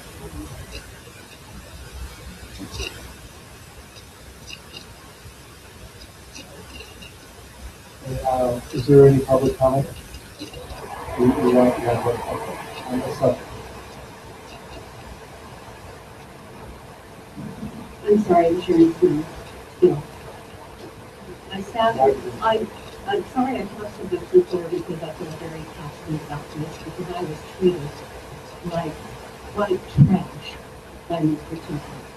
I had the misfortune of falling into his hands on January 21st, 2011. And I know how he gets all those contempt of court citations because he goes through and she disrespected him. I was 68 years old when I came here in 2010. I gave everything up on the Oregon coast to come here and try to take care of my elderly parents. So because part of the family is drunk, others are thieves, with the help of Mr. Lindlecker and Mr. Tupac, I went to jail. And until that time, I was a stand-up member of Cannon Beach. I managed a high-end clothing store there for 20 years. I was on first-name basis with the police in my village. And I have never met anybody like him in my life. I was a 68-year-old woman. You know, it's, oh, gee, Sharon, what's wrong with you? Every time I talk to you, it seems like you're angry.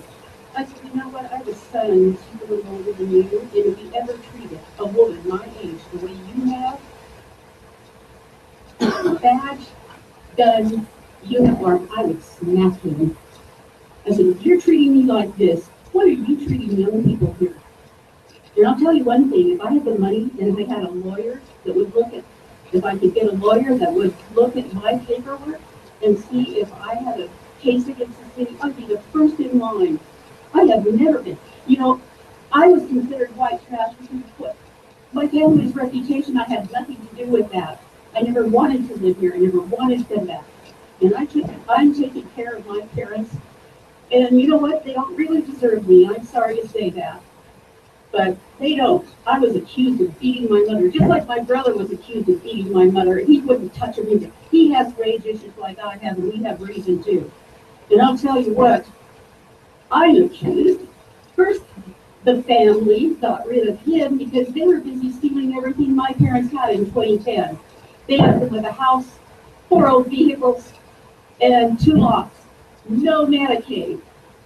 And I come here and I give everything up. I loved my life in Cannon Beach. It was perfect.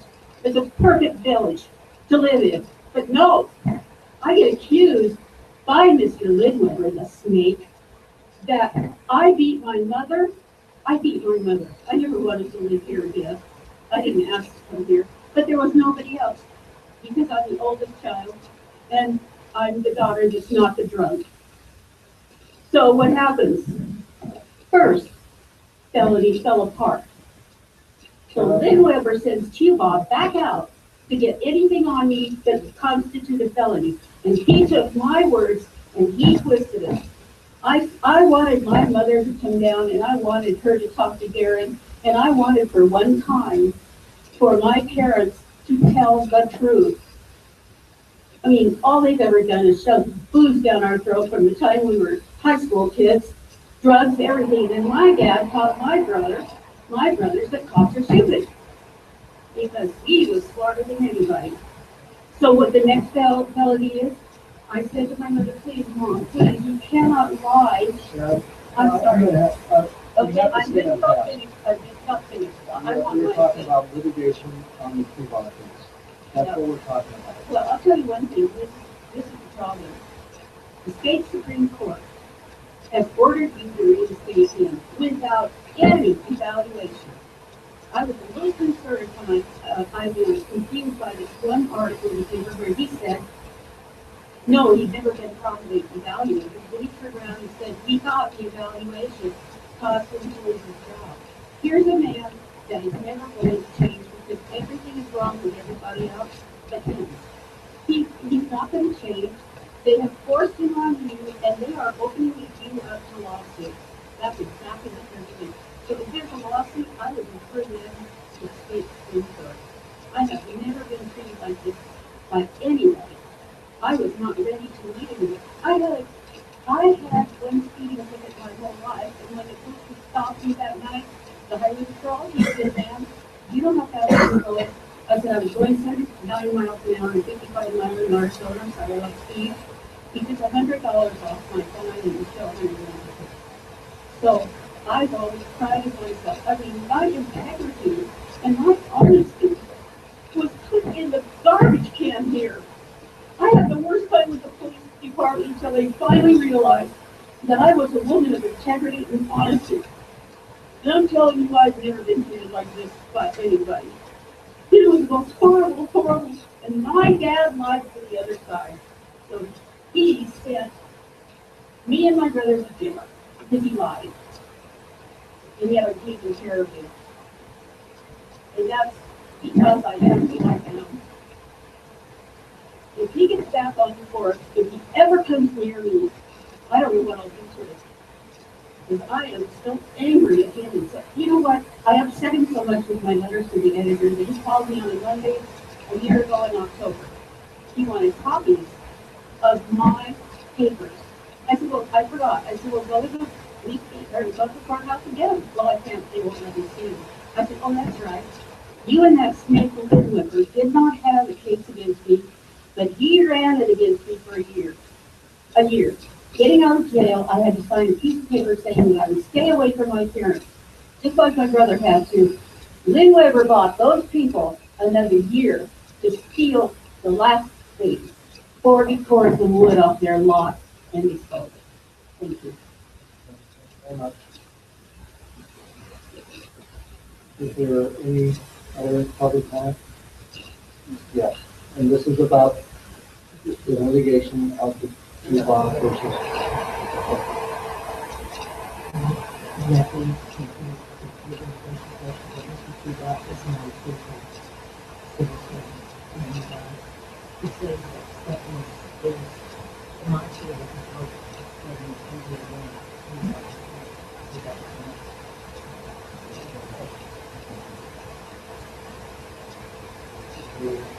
public comment on this issue? Great. Okay, so any other, commission, comments? Any other? Any other? Okay, thank you. All right. That concludes our action items for this evening. City manager comments? Chair, yes, I do have a few. First, I would like to provide a couple of updates on such situations.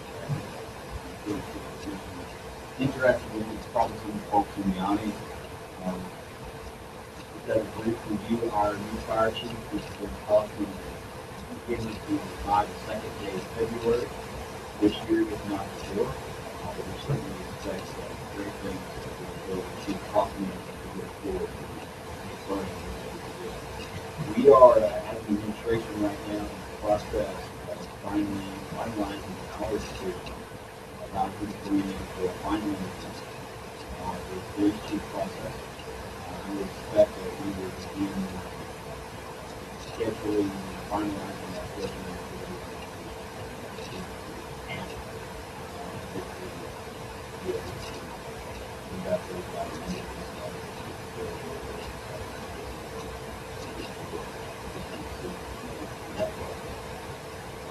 again, just very briefly, as I shared earlier, we had asked Chairman Bill about Mr. Bolden to give us final interview with an excellent superintendent candidate.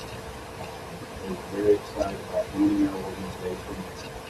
They, however, had come upon personal family that necessitates them to relocate to another part of the state where they can take family members. They regret that decision. We regret that. It's something that we cannot move for. So because of that, we will restart our selection recruitment process with vigor. As I said earlier, we have at least 2 candidates at the moment that we're going to schedule for interviews next week. Leaving open the opportunity that's out there and other applications we want to interview. We would hope that we have concluded those interviews and we're ready to schedule the final interview again with the chair and vice chair. Meantime, forward, we continue to work quite well with those. So, updates there. I provided the city commission a copy of the memorandum this evening that I prepared Chairman Ben's request, in which we used as a discussion tool for a meeting that we had with Representative Lance, given what was the date. Well, so I believe that was the date of that meeting. As everybody around the table is aware, the legislation took this work off yesterday. And so that means that the city has started our process of actively monitoring and participating in the legislative process. What you see in that memo is really an outline of some of the initial concerns and the initial legislation that we're tracking and monitoring. I expect the conversation with Commissioner Stern today. I recommend it to the commission. The Montana legislature has what I think is quite possibly the best citizen monitoring tracking system I've ever seen. It's very easy to use. You can sign up for it. You can indicate what kind of legislation you're interested in. It helps you monitor that. It can update and alerts the legislation and improve the process how it occurs and takes legislation. That being said, the administration will be in Helena twice next week. We'll go up for some economic development activities, some committee meetings on the 14th, and then we will be back in Helena on the 15th in order to testify on behalf of our renewable resource grant and loan application. As a refresher, that was $125,000 that we applied for towards the cost of those treatment points. We have been ranked number 5. Exceptional ranking for that particular program. They will start testimony on the fifteenth at 8 o'clock. We will get 5 minutes to make our case. We'll have the property, 30, and then we'll spend the rest of that day. Just to give you a heads up that the machine has started and we're on a roll. As the legislation moves forward, every issue that the city commission wants to monitor, we're providing more information to do that. And I thought this may be Chairman Brandon and finance, I thought our conversation was ready to land with good conversation, very productive. She's been very supportive of most, if not all of the issues that we brought to her.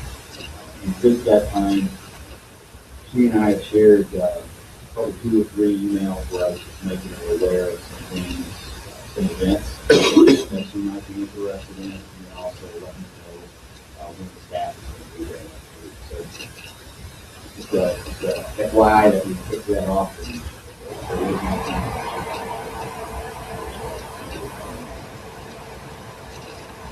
Chair, I think that concludes the comments. Okay, city commission comments, Commissioner Freeman. Yes, I want to thank the commission and the public for listening.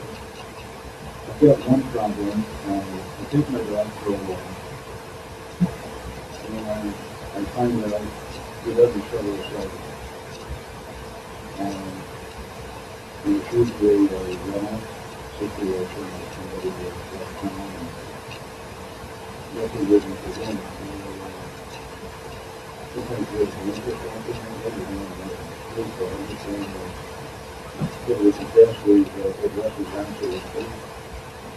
Absolutely, if you want to send this to me, a code enforcement officer will go out, they'll issue letters. If it's really dangerous, they have to go to send somebody to take away different place of meeting.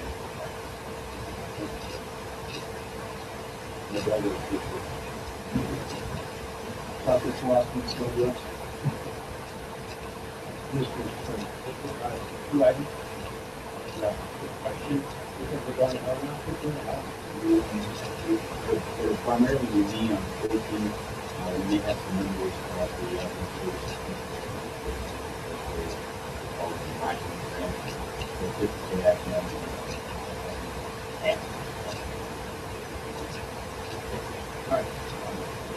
All right, so the 2 items I've got, one of the disclosure, I think on the court, Livingston Baseball Association, LDA, and we are currently trying to draft and update the agreement between LDA and the city.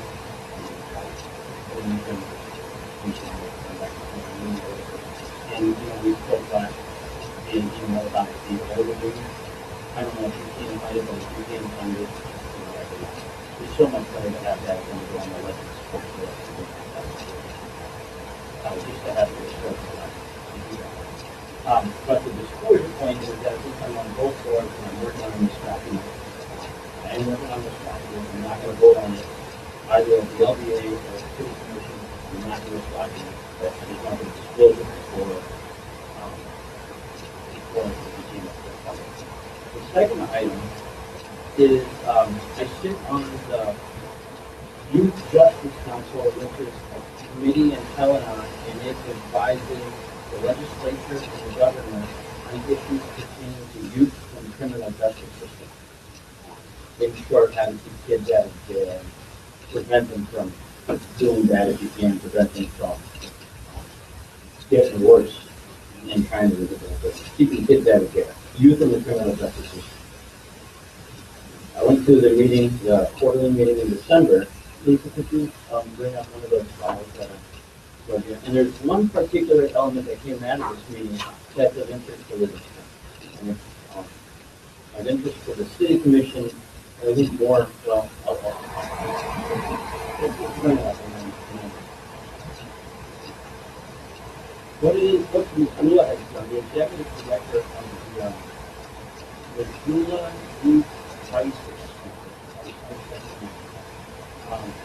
She spoke to the Youth Justice Council, and then this particular organization in Missoula does a lot of things, and one of the things they do is they work with the website provider on this particular website.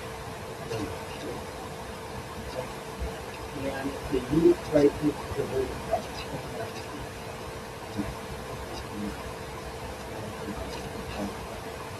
Oh, good, so there's, good. So there is, the Missouri Youth Crisis.org. What this website is, if you have kids that are getting into trouble or whatever, you can go to the website, my child is hurting themselves, suicidal, aggressively dangerous, using drugs and alcohol, or whatever. There's a number of different issues that are just you're problem with. And if you're a friend or a parent or a guardian or a grandfather and wanted to use it, come in contact with as an organization, you can go to the website and you can click on it and get to the page. And here is resources that you can go to. There's a review, there's some grouping contact. This is a great resource. And the folks who made the website for Missouri Youth Crisis, they have this template and they will they sell it to communities, but at a fairly small fee. And it's a template so you can put all your own community's information in there. They have your own local citizens. This is, I bring this forward because I think it's interesting and useful for the city commission. And I think really, and it would be great if we had something like this in Livingston, and that would be implemented by the schools and Tri-Campus Network and some of the other organizations in town. So I wanted to bring it to the commission first, and after that, forward this out to ship. Be a good partner with it. And so I will now forward this to those organizations. It's pretty cheap, it's like just a few $100. And the young lady, the executive director, is actually really good. So those are my 2 comments. Thank you. I'm sure. That's the board member. I will say, you have a flyer, I'll give you the phone. I have a few comments, and again, I want to thank the public for your feedback, comments, receiving letters so thought out and research that really help us make decisions, and I really appreciate it. I often say this at different meetings. I really don't come with an opinion of where I would go with a vote.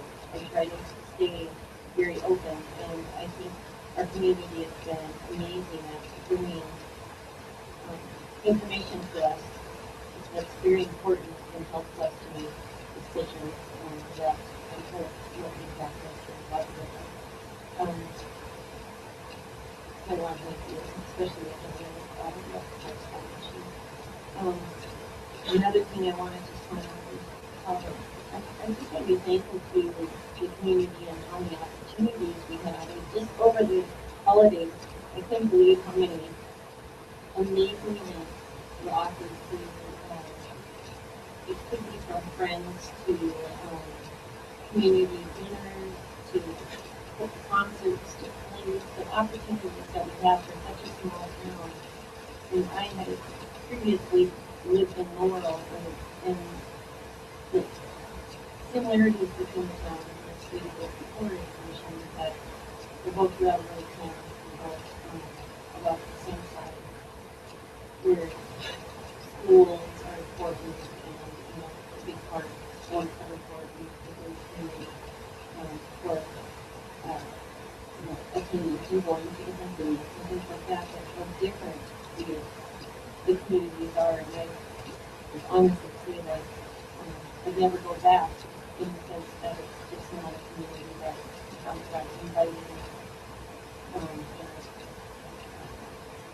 as many opportunities that we have. We're very lucky to be part of it. And one last thing is, and one that's home part of it that we have for kids is this, our rec department comes up with some amazing opportunities for kids. And I'm always impressed. Or for adults, like pickleball. Pickleball, and the picture today in the paper, today was hard to tell. I know it was in the past couple of days. But then I was like, oh, that's pickleball. But the fact is that we have these opportunities that are just phenomenal for kids, for parents, and, skating on Friday nights. And I think we're very, very lucky. And I think our rec department has done an excellent job. I'm just very thankful today that our community, for our community, and the people of it. I have a few things here. Did we set dates? I thought we set dates for our CIP budgeting meeting. Didn't we? For some reason, February 5th, February 6th. that's why we kept looking like. Step 5, step 9, and step 12. Step 16. The budget meetings are May 7th, 11th, and 15th.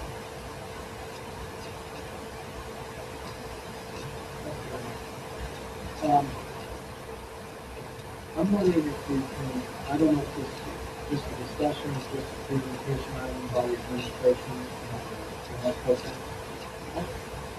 I'd be interested to find out, in the city of Livingston, what we do as far as law enforcement details, what we throughout the city and the school. And then we do the police department.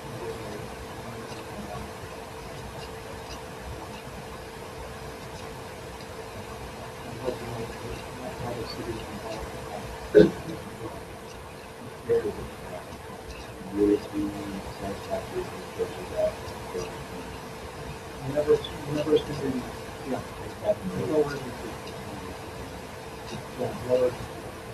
If you need to schedule, we can figure it out. I thought I could be wrong, but I thought last meeting, there was some issues about fraud. And I was wondering if we're supposed to have that next meeting. Did we miss that? No, Mr. Chair, there was, in my understanding of the meeting minutes, the meeting was that it was brought back to a future agenda. So I didn't take it as tonight, knowing that we had 2 or 3 issues, one or 2 larger issues, and scheduled back to.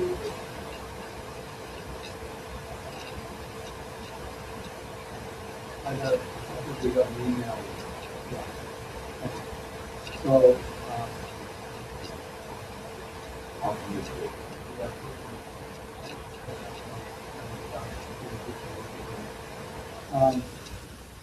Ed mentioned that, Ed and I met with a representative from Rome, Deborah Lamb, and it's something that I remember Ed and I talking about several times throughout the years, that it's very important for the state representative to know what our city's needs are.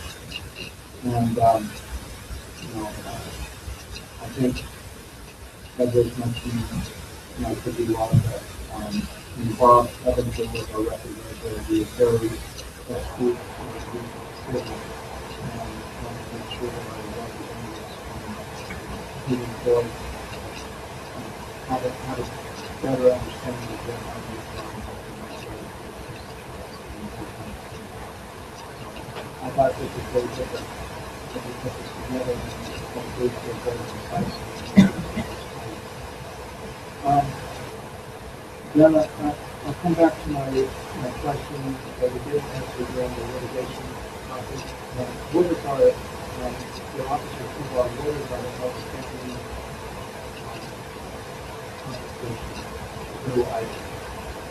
payback back then? Yeah, my memory was that is that the outstanding tax rate is significant salary. Salary the way we should take out the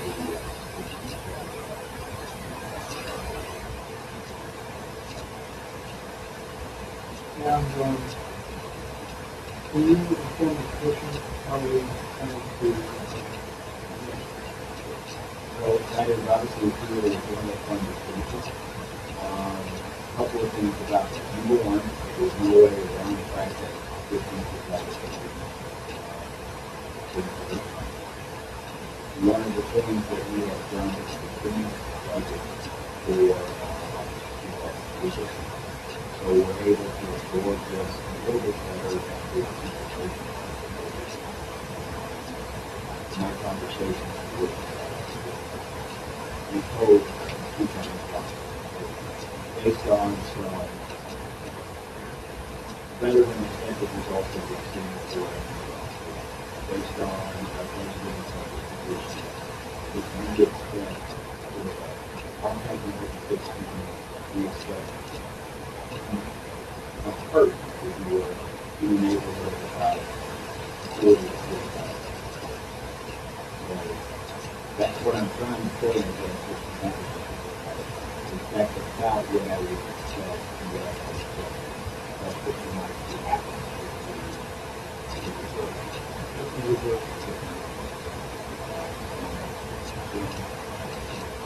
I haven't done about 50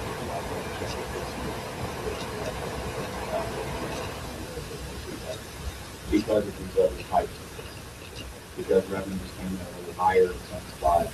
Because the budget for the impact the reserve, fund balance, about 3,000. give us 3%? What's the reserve at right now? It's right at 16. One unit value. Off the top of my head. I didn't, with 1 meeting, I didn't bring that. Yeah, it's fine. You know, it will get us to about 46,000. Yeah. It's like approximately 150 better. And that's what we're doing.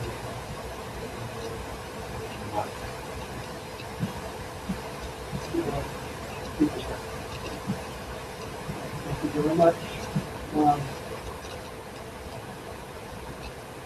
Public comment. Right. Just want to make the point back to what we were talking about earlier. But we would go to the legislature on a regular basis. Anytime a member of the city commission is member of the city, you are more than welcome to come down. I get more than 2 of you, becomes a little problematic. In planning commission guys are really good.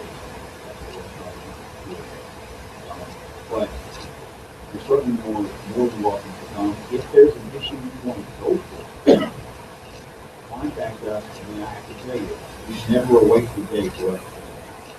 And if we don't have something to do with the legislature, it's sure we will. It's to speak the powers of the state of things, dozens of folks who work, whether that's the city or MIA or other agencies. Please don't ever be hesitant to say, hey, I'd like to go off. And the reason I say that is this, and I really said this since the very first time I was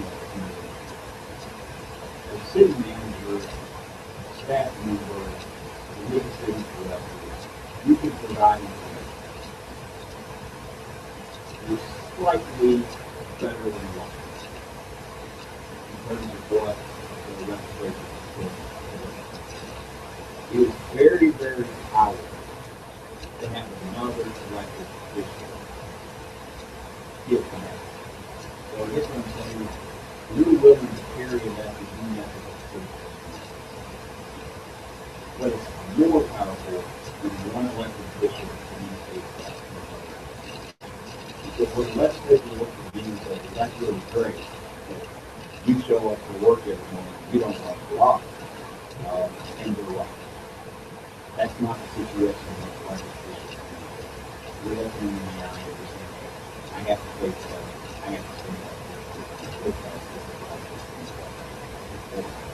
So While we always do it, because we say I think George is part of stuff, I never miss that, or only miss the opportunity to say I feel that it's much more powerful than you do at the time. And that doesn't have to mean that you have to come. Whether it's a phone call, whether it's an email, whether it's a letter, they will value that interaction with another elected official at a much higher rate than they value that.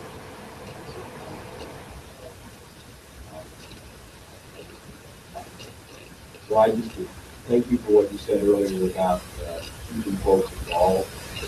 We have had the opportunity to work with the legislators, but I will tell you, hands down, any progressive, Mr. Evans is and I have had him actually step off the floor of the legislature, call me from the cell phone and say, this is getting ready to go down, it's going to change, what do you think about this?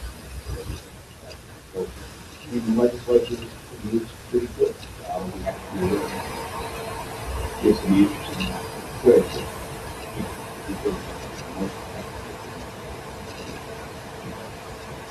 That being said, I have to always explain when I go to the college, when I'm talking to the administration. So just be sure that you represent the community talking for Commissioner X.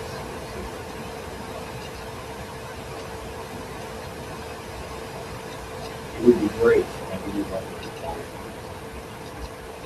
Thank you. Also,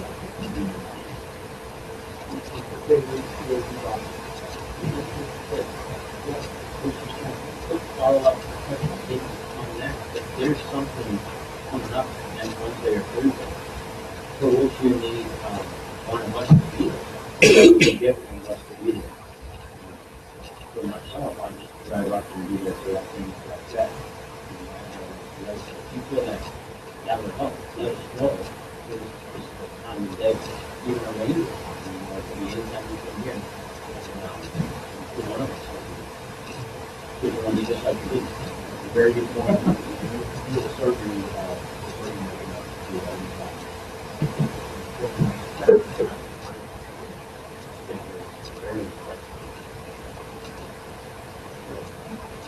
so by all means, please let us know.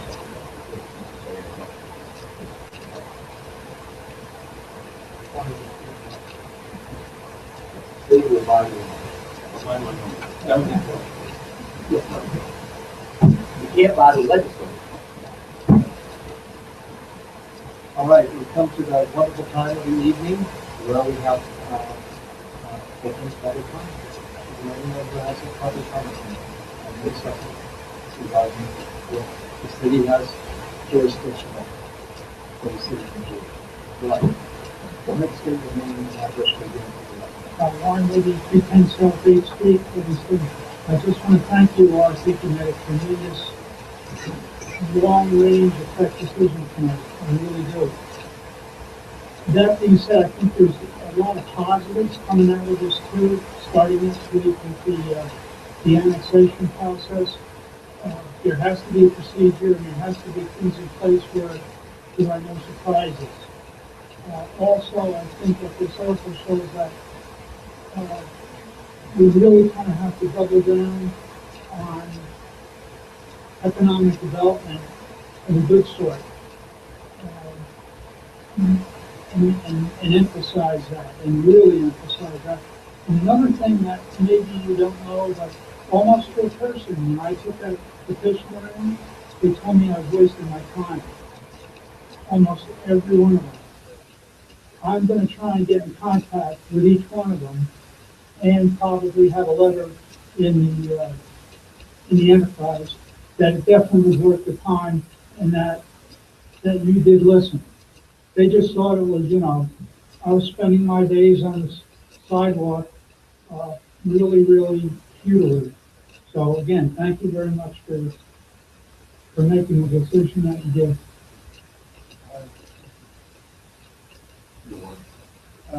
Any other scheduled public comment?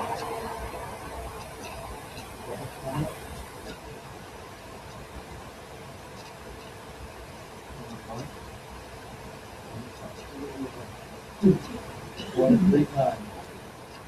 So we have a motion for adjournment and a second, all in favor? Meeting is adjourned at 10:37 p.m. County meeting 9:30 tomorrow.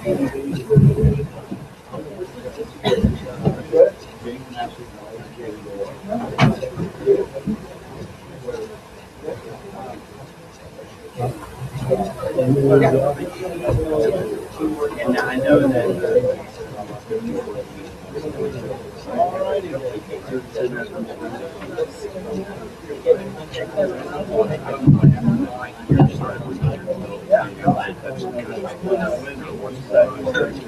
I've done that.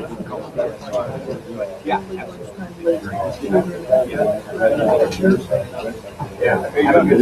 Good job.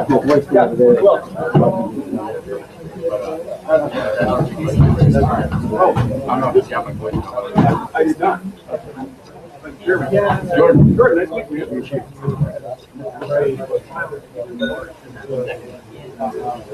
you.